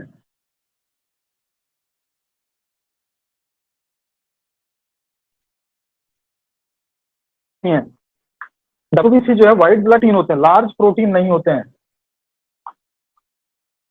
लार्ज प्रोटीन जो है वो नहीं होते हैं। अभी जब मैं आपको पढ़ाया था तो हमारी बॉडी के प्लाज्मा में जो लार्जेस्ट प्रोटीन है वो क्या है, लार्जेस्ट प्रोटीन है क्या है, सबसे बड़ा प्रोटीन फिब्रिनोजन है। एल्बुमिन में से बड़ा क्या है, फिब्रिनोजन। तो याद रखो प्लाज्मा में क्या नहीं होगा, फिब्रिनोजन नहीं होगा, लेकिन एल्बुमिन होगा। एल्बुमिन क्या है, क्योंकि छोटा है, स्मॉलेस्ट प्रोटीन है, तो प्लाज्मा में आपको क्या मिलेगा बेटा, जो है एल्बुमिन मिल जाएगा, लेकिन जो है आपको फिब्रिनोजन नहीं मिलेगा। उसके अलावा बेटा इसमें क्या होते हैं, जितने भी आयंस होते हैं, ठीक है ना, sodium, potassium, chloride, bicarbonate ion, वो सारी चीजें इसमें मिलती हैं। इसके अलावा हमको याद रखना है बेटा कि ये जो लिम्फेटिक सिस्टम है, ये जो लिम्फ है, जब ये जैसे सपोज करो मैंने ये लिम्फ वेसल्स है बेटा, ठीक है, ये क्या होते हैं, इनके साथ जो है ना हर जगह जगह पर कुछ इस तरह से टिश्यू, इस तरह से राउंडेड टिश्यू अटैच होते हैं, इनको हम बोलते हैं बेटा लिम्फ नोड। ये क्या है, लिम्फ नोड।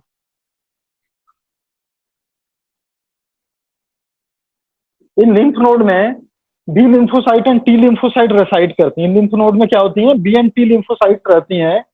और देखो अब ये लिम्फ जो है, ये जो क्या कर रहा है, इंटरस्टिशियल फ्लूइड के इन्फिल्ट्रेट को लेके जा रहा है। तो जो भी बॉडी में हमारे हार्मफुल सब्सटेंस एंटर किए, बैक्टीरिया, वायरस, वो सारे भी इसमें आ जाते हैं। तो जब ये लिम्फ नोड से पास होंगे तो ये बी एंड टी लिम्फोसाइट उनको डिटेक्ट करके उनको डिस्ट्रॉय करने का काम करती हैं।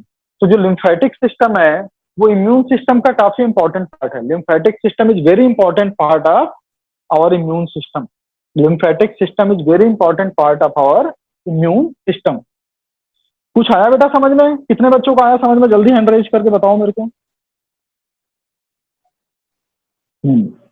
लिम्फेटिक सिस्टम जो है बेटा इम्यून सिस्टम का जो है ये काफी इंपॉर्टेंट पार्ट है, ठीक है। तो ये इतनी चीजें हमको ध्यान रखनी है बेटा, ठीक है, ओके। अब आते हैं बेटा हम इसके बाद, अब हम अगली चीज हम आते हैं वो है regulation of cardiac activity. Cardiac activity को रेगुलेट कैसे करते हैं।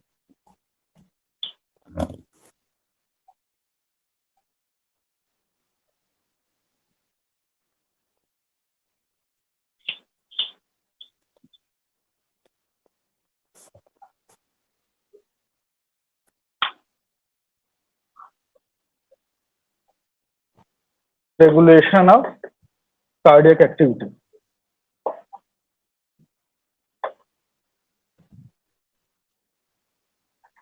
कार्डियक एक्टिविटी को हम कैसे रेगुलेट, तो याद रखो बेटा इसमें दो सिस्टम होते हैं हमारी बॉडी में जिसको रेगुलेट कर सकते हैं। एक है हार्मोनल सिस्टम। अच्छा याद रखो बेटा, हमारा हार्ट मायोजेनिक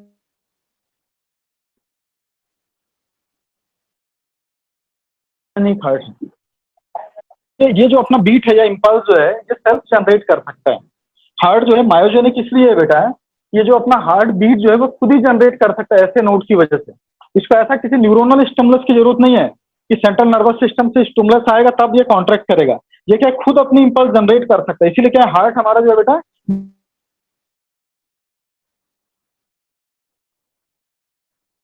मायोजेनिक है, मायोजेनिक हार्ट है। लेकिन आप इसकी एक्टिविटी का आप जो है आप याद रखो, हार्ट रेट को आप रोक नहीं सकते हो, ठीक है ना, खुद से रोक नहीं सकते हो, लेकिन हार्ट रेट को हम मॉडिफाई कर सकते हैं।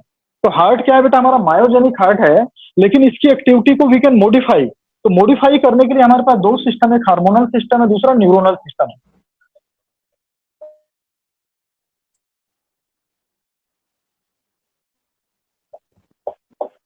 बेटा ठीक है, इसका सेंटर जो है मेडुला ऑब्लांगेटा में है। ये मेडुला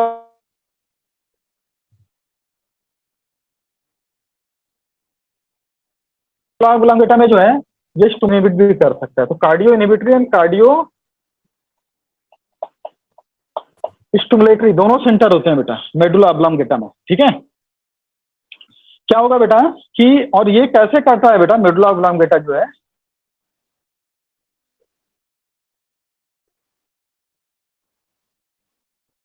ये जो है ये कंट्रोल जोनल कंटेक्ट जो लिख रहा हूं, ये ऑटोनॉमिक नर्वस सिस्टम के थ्रू कंट्रोल करता है। ऑटोनॉमिक नर्वस सिस्टम इसके थ्रू कंट्रोल करता है। ये मैं सब पढ़ाऊंगा बेटा जब आपको सीएनएस करवाऊंगा। सीएनएस तो सबसे मजेदार है, सबसे ज्यादा मजा इसी को पढ़ने में आता है। ऑटोनॉमिक नर्वस सिस्टम जब हम करेंगे तो याद रखो कि जो न्यूरोनल कंट्रोल है बेटा, सेंटर कहाँ है, मेडुला ऑब्लांगेटा, मेडुला ऑब्लांगेटा, ठीक है। ये जो ब्रेन स्टेम का पार्ट है, ये मेडुला ऑब्लांगेटा जो है ब्रेन स्टेम का पार्ट है। ये किसके थ्रू कंट्रोल कर रहा है बेटा, ऑटोनॉमिक नर्वस सिस्टम के थ्रू कंट्रोल कर रहा है। हमको पता है बेटा ऑटोनॉमिक नर्वस सिस्टम के दो पार्ट होते हैं, एक है पैरासिम्पैथेटिक, पैरासिम्पैथेटिक। तो याद रखो बेटा कि अगर पैरासिम्पैथेटिक सिस्टम अगर स्टिमुलेट होगा तो क्या होगा बेटा, हार्ट रेट जो है वो डिक्रीज होगी, हार्ट रेट जो है वो डिक्रीज होगी।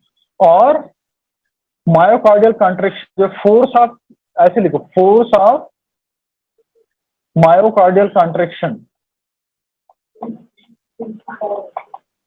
मायोकार्डियल कॉन्ट्रैक्शन क्या होगा बेटा, डिक्रीज होगा, ठीक है। और साथ ही साथ क्या होगा बेटा, कंडक्शन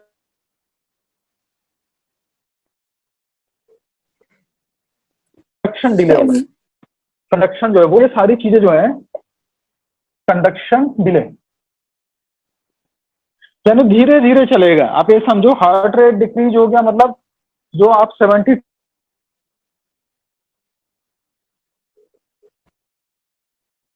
टाइम बीट कर रहा था वो 60 टाइम, 40 टाइम, 50 टाइम बीट करना सब वीडियो लैग हो बहुत रहा है। अटक रहा है। आया था बेटा अभी कुछ समझ? हाँ सर। आज बेटा यहाँ पे हम लोग न्यू कनेक्शन हो ही रहा है क्या, उसके बाद ये चीजें ठीक हो जाएंगी। आज जो है बस काम चल ही रहा है आप लोगों का, नेक्स्ट लेक्चर तक सर प्रॉब्लम सॉल्व हो ब्लैक जाएगी। बोर्ड का भी वो क्या किया 2-3 है, क्लास नहीं आ रहा है। ब्लैक बोर्ड भी नहीं दिख रहा है अभी? अभी तो दिख रहा होगा बेटा, अभी तो मेरे इसमें स्क्रीन में आ गया है ठीक। अभी भी नहीं दिख रहा है? हाँ सर अभी दिख रहा है। हाँ अभी आ गया होगा बेटा। बस लास्ट बेटा आज लग ही गया, आज के बाद से प्रॉब्लम खत्म हो जाएगी। तो जो मैं बात कर रहा था बेटा कि हार्ट को जो कंट्रोल हम, बेटा दो सिस्टम है, सिंपैथेटिक सिस्टम है। तो देखो पैरासिम्पैथेटिक सिस्टम क्या कर रहा है बेटा, हार्ट रेट को डिक्रीज कर रहा है, ये बढ़ा नहीं रहा है, हार्ट रेट को कम कर रहा है, ठीक है ना। और साथ ही साथ क्या कर रहा है, फोर्स ऑफ मायोकार्डियल कॉन्ट्रैक्शन को कम कर रहा है, मतलब जितना फोर्स हार्ट जनरेट कर रहा था उतना नहीं जनरेट करेगा, ठीक है। तीसरी चीज क्या कर रहा है बेटा, कंडक्शन डिले कर रहा है, मतलब हार्ट की जो इंपल्स है वो धीरे धीरे चलेगी, जैसा चलना चाहिए। जैसे गाड़ी पे आप हाईवे पे अगर गाड़ी ड्राइव कर रहे हो तो आप 40 की स्पीड पे भी चला सकते हो, 60 पे भी चला सकते हो, 100 पे भी चला सकते हो। तो कंडक्शन डिले का मतलब है आपने स्पीड कम कर दी, कम स्पीड में चला रहे हो, ठीक है। तो ये सारी चीजें होंगी बेटा अगर पैरासिम्पैथेटिक सिस्टम अगर स्टिमुलेट होगा। अब अगर सिंपैथेटिक सिस्टम स्टिमुलेट होगा तो क्या होगा,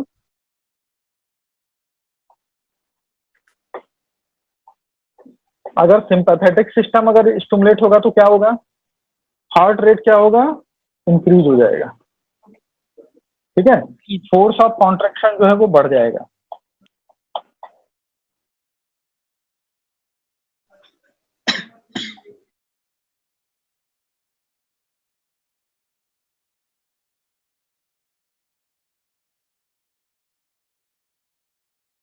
है कि जो पैरासिम्पैथेटिक सिस्टम होता है ये वेगस नर्व के थ्रू काम करता है। ये लिख लो बड़े बड़े लेटर में, पैरासिम्पैथिक नर्व जो है, जो 10th क्रेनियल नर्व है उसके थ्रू काम करता है, वेगस नर्व के थ्रू काम करता है। किसके थ्रू काम करता है? It works through vagus nerve, ये वेगस नर्व के थ्रू काम करता है, ठीक है ना। पैरासिम्पैथेटिक सिस्टम जो है it works through vagus nerve, ठीक है। तो ये हो गया बेटा इसका न्यूरोनल कंट्रोल। अब आते हैं बेटा हार्मोनल कंट्रोल। याद रखो बेटा एड्रिनल मेडुला जो है, एड्रिनल मेडुला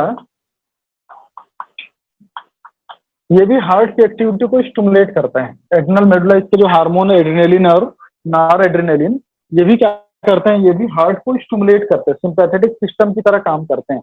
एड्रिनल मेडुला जो है ये भी हार्ट को क्या करता है बेटा? ये स्टिमुलेट करता है, हार्ट को स्टिमुलेट करता है। तो इतनी चीजें बेटा सारी एनसीईआरटी की हैं आपकी, इतनी चीजें हमको ध्यान रखनी है बेटा, इतनी चीजें हमको ध्यान रखनी है जो है हार्ट के रेगुलेशन में, इससे कार्डियक एक्टिविटी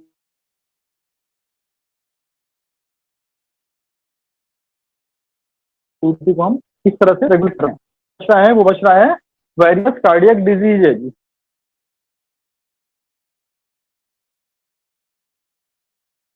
में जो कार्डियक डिजीज आते हैं,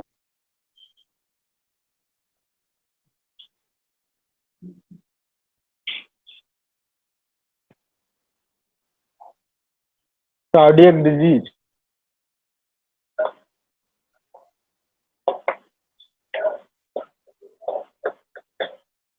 इसमें सबसे पहली चीज देखो हाइपरटेंशन।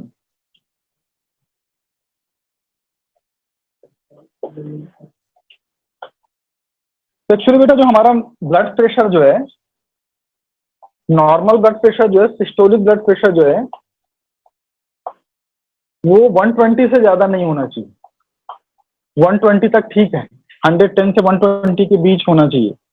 डायस्टोलिक ब्लड प्रेशर जो है बेटा वो 80 से ज्यादा नहीं होना चाहिए, ठीक है। डायस्टोलिक ब्लड प्रेशर हमारा जो है बेटा वो 80 से ज्यादा नहीं होना चाहिए। तो हाइपरटेंशन में क्या होता है बेटा? सिस्टोलिक ब्लड प्रेशर जो है वो मोर देन 190 हो जाए, सॉरी मोर देन 140 हो जाता है, और diastolic blood pressure more than 90 हो जाता है, ठीक है ना, मोर देन 90 हो जाता है। तो सिस्टोलिक अगर मोर देन 140 हो गया, डायस्टोलिक अगर मोर देन 90 हो गया, ये आप क्या बोलोगे? इसको हाइपरटेंशन हम बोलते हैं, ये जो हाइपरटेंशन के क्राइटेरिया में आता है। और ब्लड प्रेशर हम किस इंस्ट्रूमेंट से मेजर करते हैं? ब्लड प्रेशर हम कैसे मेजर करते हैं? स्पिग्मो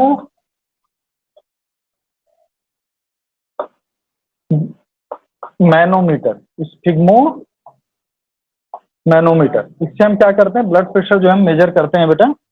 और याद रखो ब्लड प्रेशर जो है एज सच किसी को पता नहीं चलता, लेकिन साइलेंट किलर है। ब्लड प्रेशर जो है साइलेंट किलर है। इससे याद रखो ब्रेन स्ट्रोक, जो सडन पैरालिसिस होती है, लोग जो अचानक से उनको पैरालाइज हो जाते हैं, ब्रेन हैमरेज या ब्रेन स्ट्रोक बोलते हैं। और कार्डियक डिजीज,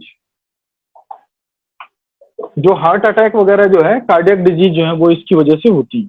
तो अगर हाइपरटेंशन अगर कंट्रोल नहीं किया जाए तो आज तक जो है पता भी नहीं चलता लोगों को, रूटीन उनको लगता है कुछ भी नहीं हो रहा है। लेकिन दिक्कत क्या होती है? जब सिम्टम्स आते हैं, जब इससे प्रॉब्लम आनी शुरू होती है, तब फिर ये दिक्कत करना शुरू कर देता है। ये है बेटा, ये है हाइपरटेंशन।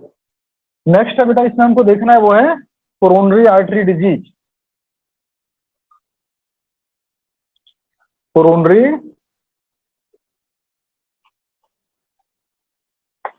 आर्टरी डिजीज क्या होता है बेटा? जो हमारा हार्ट है, ये हार्ट है, ये सपोज करो आउटा है बेटा, हार्ट है आउटा है। तो आउटा के बेस से बेटा, आउटा के बेस से जो है ना हार्ट के लिए वेसल्स निकलते हैं। अब हार्ट भी तो काम कर रहा है ना, ये भी एक टिश्यू है, तो इसको अपने लिए भी ब्लड चाहिए। तो जो आउटा है, आउटा के बेस से बेटा हार्ट को ब्लड सप्लाई करने वाली आर्टरीज निकलती हैं, आउटा के बेस से। तो आउटा के बेस से जो ब्लड सप्लाई आर्टरी निकल रही हैं उनको हम बोलते हैं बेटा कार्डियक आर्टरी। इनको हम क्या बोलते हैं? Cardiac artery.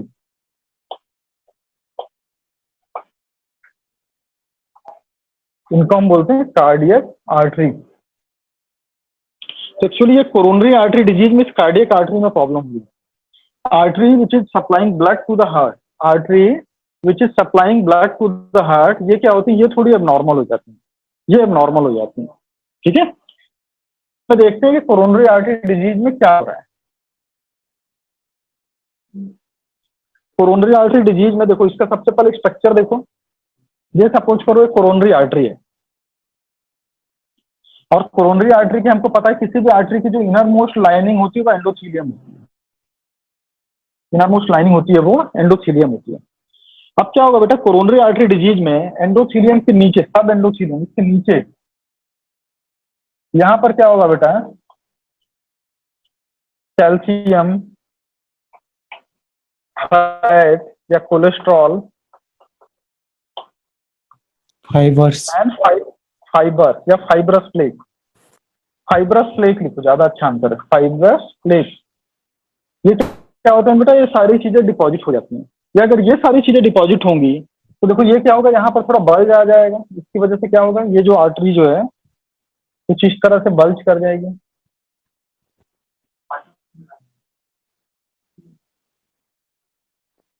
तो ये क्या हो गया, आर्टरी का जो ल्यूमेन है वो नैरो हो गया। आर्टरी का अगर ल्यूमेन नैरो हो गया, इसके आगे जो है ब्लड सप्लाई क्या होगी, वो हैम्पर्ड हो जाएगी।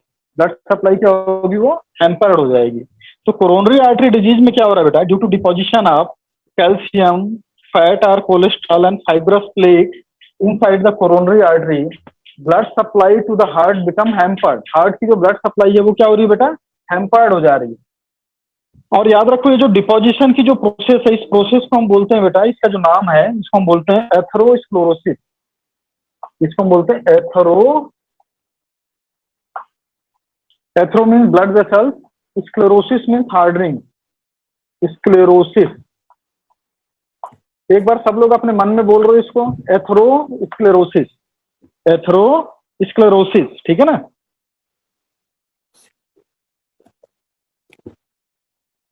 सर एक बार और बताइए ना। एथेरो बेटे, इसमें क्या हो रहा है कि ब्लड वेसल्स में जो है ना फैट डिपॉजिट हो रहा है, फाइब्रस टिश्यू डिपॉजिट हो रहा है और कैल्शियम डिपॉजिट हो रहा है। देखो ये नॉर्मल ब्लड वेसल्स है, ये नॉर्मल ब्लड वेसल्स है। अगर इसमें कुछ चीजें डिपॉजिट हो जाएंगी तो क्या होगा, ये कुछ इस तरह की चीजें डिपॉजिट हो गई तो क्या होगा, ये ब्लड वेसल्स का जो ल्यूमेन है, इसकी कैविटी है, कम होगी। कम हो गई कि नहीं। तो ये जो है बेटा, ये जो डिपोजिशन की जो प्रोसेस है इसको हम बोलते हैं बेटा एथेरोस्क्लेरोसिस। हाँ, ईसीजी नहीं पढ़ाया बेटा, ठीक ठीक ठीक ठीक, ईसीजी नहीं पढ़ाया, ईसीजी पढ़ाना भूल गया, बिल्कुल अभी बता रहा हूँ, बिल्कुल भूल ही गया था बेटा, अभी बता रहा हूँ। अब इसको कर लेते हैं फिर करवा रहा हूँ। तो ये क्या है बेटा, ये एथेरोस्क्लेरोसिस है। तो कोरोनरी आर्टरी डिजीज जो है, इसकी जो मेन पैथोलॉजी क्या है बेटा, इसको हम बोल रहे हैं एथेरोस्क्लेरोसिस बोल रहे हैं, इसको हम बोल रहे हैं बेटा एथेरोस्क्लेरोसिस। अब देखो, अब क्या है, अब क्या होगा बेटा कि अब ये जो ब्लड वेसल्स है, अब ये ब्लड वेसल्स है, यहाँ पर मैं एक ये हार्ट का टिश्यू बना रहा हूँ बेटा। ये सपोज करो ये हार्ट की मसल्स है और उसको ये ब्लड वेसल जो है ब्लड सप्लाई कर रही है। अगर इस ब्लड वेसल्स में एथेरोस्क्लेरोसिस हो गया या कोरोनरी आर्टरी डिजीज हो गई तो इस मसल्स तक या कार्डियक टिश्यू में क्या होगा, कम ब्लड जाएगा। अगर कार्डियक टिश्यू में कम ब्लड जाएगा तो क्या होगा, एक तरह का जो है कार्डियक टिश्यू में ना एक पेन जनरेट होना स्टार्ट होता है। क्या होता है, हमको चेस्ट पेन होना स्टार्ट होता है। उस चेस्ट पेन को हम क्या बोलते हैं बेटा, एंजाइना। वो चेस्ट पेन क्या है बेटा, एंजाइना। देखो कोरोनरी आर्टरी डिजीज क्या है बेटा, कोरोनरी आर्टरी डिजीज है deposition of calcium, fat and fibrous tissue inside the coronary vessels. Coronary vessels में जब ये चीजें डिपॉजिट हो रही है तो उसको हम कोरोनरी आर्टरी डिजीज बोल रहे हैं बेटा। And due to the coronary artery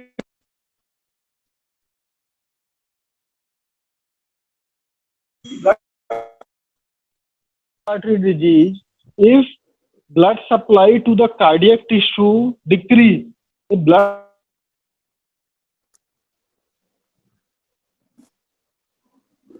supply to the cardiac tissue decrease होगा, राइजेस क्या होगा, चेस्ट पेन का सिम्टम्स आता है, उसको हम क्या बोलते हैं बेटा, एंजाइना। एंजाइना मेनली क्या है, chest pain due to the decrease blood supply to the myocardium.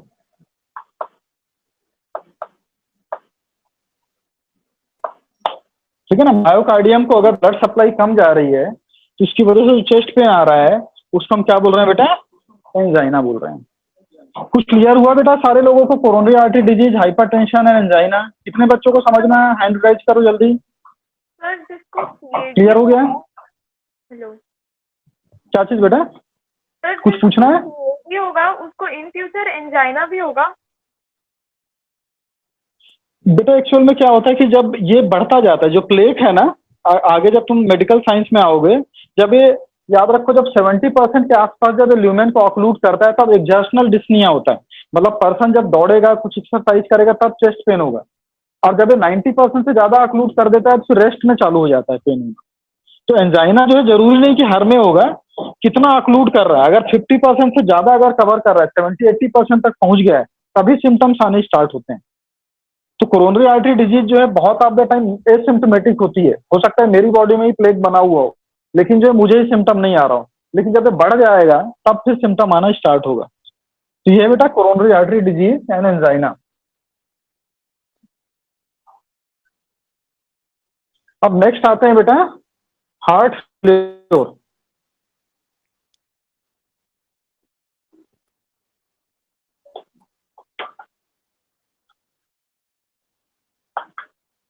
Heart failure क्या है बेटा? हार्ट फेल्योर को हम ऐसे डिफाइन कर सकते हैं,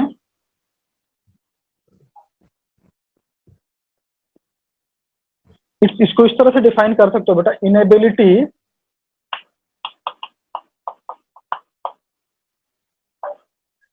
of heart to meet oxygen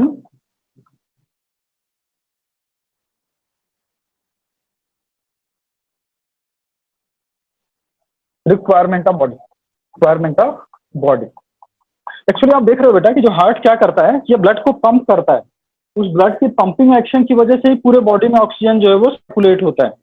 उस बॉडी के पंपिंग एक्शन की वजह से ही पूरे बॉडी में जो है वो सर्कुलेट होता है। अब क्या होगा, अगर ये पंप नहीं कर पा रहा है तो क्या होगा, हमारी बॉडी में जो है, हमारी बॉडी में जो है ऑक्सीजन पहुंच नहीं पाएगी। तो ये क्या है, inability of heart to meet oxygen requirement of body due to poor pumping, poor pumping of blood. ठीक है, पुअर पंपिंग ऑफ ब्लड। और यूजुअली क्या होता है बेटा कि देखो हार्ट पूरा ब्लड रिसीव कर रहा है फिर उसको पंप कर रहा है। तब अगर ये बेटा ब्लड पंप नहीं कर पाएगा तो क्या होगा, रिसीव भी नहीं कर पाएगा, क्योंकि अब उसके अंदर ऑलरेडी ब्लड फिल्ड है। तो क्या होता है कि जो ब्लड जो है डिफरेंट ऑर्गन में डिपॉजिट होना, वहां जमा होना स्टार्ट होते हैं। तो उसकी वजह से क्या होता है, ब्लड जो ऑर्गन में जमा होंगे तो उसको हम बोलेंगे ईडिमा। तो इसको क्या होता है, बॉडी में सूजन आ जाती है, ईडिमा हो जाता है, बॉडी स्वेल कर जाती है।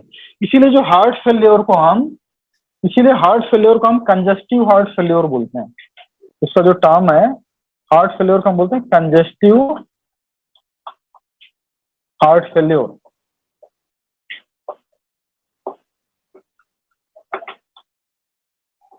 इसको हम बोलते हैं बेटा कंजेस्टिव हार्ट फेल्योर। याद रखो सर, बेटा कि ये ऑक्सीजन के बाद क्या लिखे हो? क्या चीज, ऑक्सीजन रिसीवेंट क्या?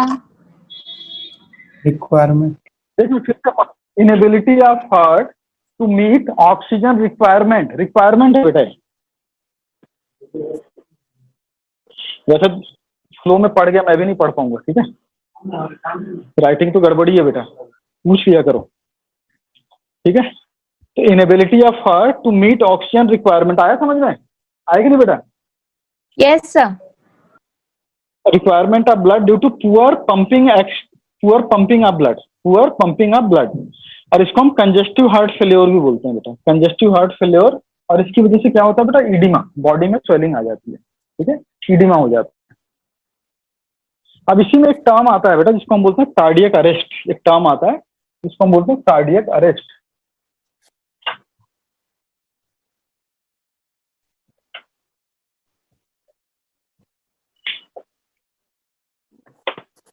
इसको सिंपल लैंग्वेज में लिख दो, heart stop beating, heart stop beating. ठीक है, तुम्हारी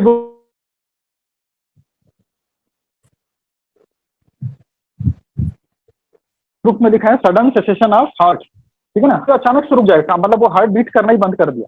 तो दोस्तों अगर हार्ट जो बिल्कुल बीट करना बंद कर देगा तो इसको हम क्या बोलते हैं बेटा, कार्डियक अरेस्ट। ये क्या है, कार्डियक अरेस्ट।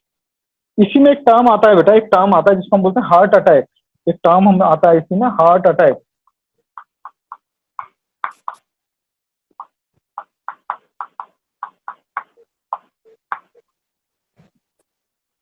तो कार्डियक अरेस्ट क्या है बेटा, हार्ट स्टॉप बीटिंग, हार्ट जो है बीट करना स्टॉप कर दे रहा है। हार्ट अटैक में क्या हो रहा है बेटा, इसमें है myo damage to myocardium, damage to myocardium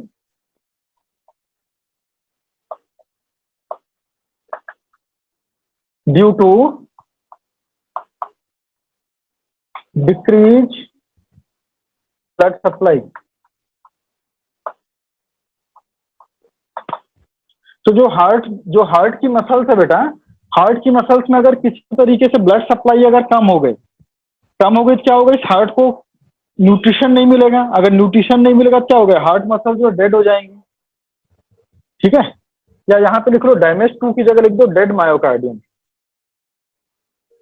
आपकी बुक में डेड ही लिखा है, ठीक है ना, dead myocardium due to decrease blood supply. Myocardium जो है वो डेड हो गया, ठीक है ना, वो टिश्यू जो है डेड हो गया क्योंकि वहां की ब्लड सप्लाई जो है वो कम हो गई है। तो ये क्या है बेटा, ये है हार्ट अटैक है। ठीक है, तो ये टर्म याद रखना बेटा, आपके एनसीईआरटी की बुक में बिल्कुल दिए हुए हैं और इनको हमको ध्यान रखना, इन पे क्वेश्चन आते ही आते हैं। अब नेक्स्ट हम करते हैं बेटा इसमें ईसीजी। ईसीजी में भूल गया था, ये मैं करवा देता हूँ।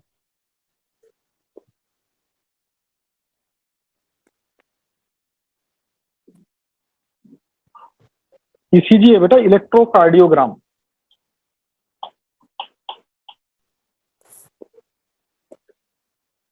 इलेक्ट्रोकार्डियोग्राम, इलेक्ट्रोकार्डियोग्राम एक्चुअल में है क्या बेटा, it's a graphical representation of electrical activity of heart.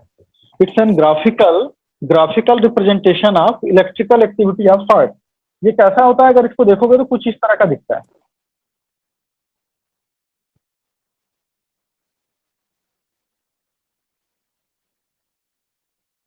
बड़ा बन गया है, छोटा होता है इसमें। ये P wave, QRS wave and P wave. अब देखो हार्ट में अगर मैं बोलूं क्या क्या इवेंट होते हैं बेटा, हार्ट में जो मैकेनिकल इवेंट है वो सिस्टोल है,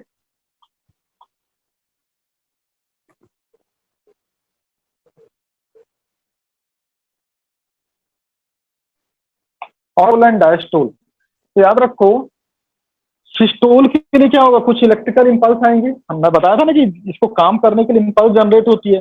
तो सिस्टोल के करेस्पॉन्डिंग जो इलेक्ट्रिकल एक्टिविटी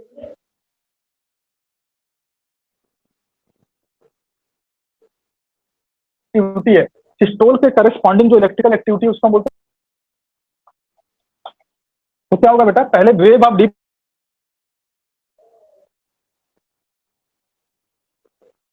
डिपोलराइजेशन आएगी। पहले क्या होगा, हार्ट जो है वो डिपोलराइज होगा, electrical event preceded the mechanical event. मतलब कहने का मतलब है हार्ट जो कॉन्ट्रैक्ट जो करेगा, लेकिन उससे पहले क्या होगा, इलेक्ट्रिकल एक्टिविटी को जो इंपल्स आ रही है उसमें पूरी डिस्ट्रीब्यूट होगी। तो हार्ट में क्या होता है बेटा, electrical event preceded the mechanical event. तो जो सिस्टोल के लिए जो इलेक्ट्रिकल इवेंट होता है वो डिपोलराइजेशन होता है, डायस्टोल के लिए जो होता है बेटा रिपोलराइजेशन होता है।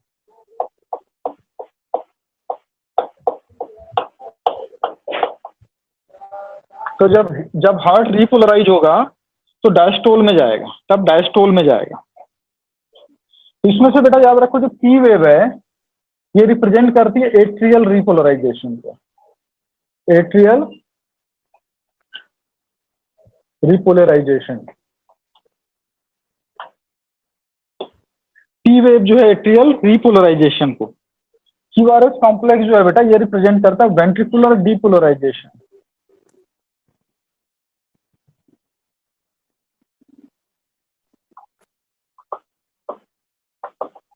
वेंट्रिकुलर डिपोलराइजेशन को। टी कॉम्प्लेक्स किसको रिप्रेजेंट करता है? ये वेंट्रिकुलर रिपोलराइजेशन, वेंट्रिकुलर रिपोलराइजेशन।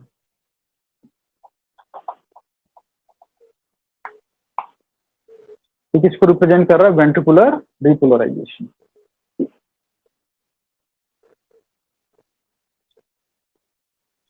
तो ये है बेटा ईसीजी। और याद रखो बेटा ईसीजी जो है बहुत सारी कार्डियक डिजीज को डायग्नोज करने में हमको हेल्प करता है। ये बहुत सारी कार्डियक डिजीज की डायग्नोसिस में हमको ये हेल्प करता है। ठीक है, तो ये ध्यान रखना बेटा। आया समझ में बेटा सारे बच्चों को ईसीजी क्या है और इसमें हम क्या कर रहे हैं? सर क्या इसका बोल रहे हो बेटा? आवाज डेफिनेशन, नहीं आई आपकी।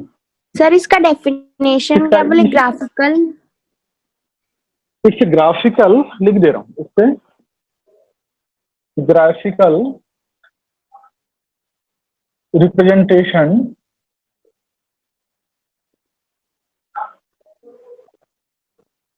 Representation of electrical activity of heart.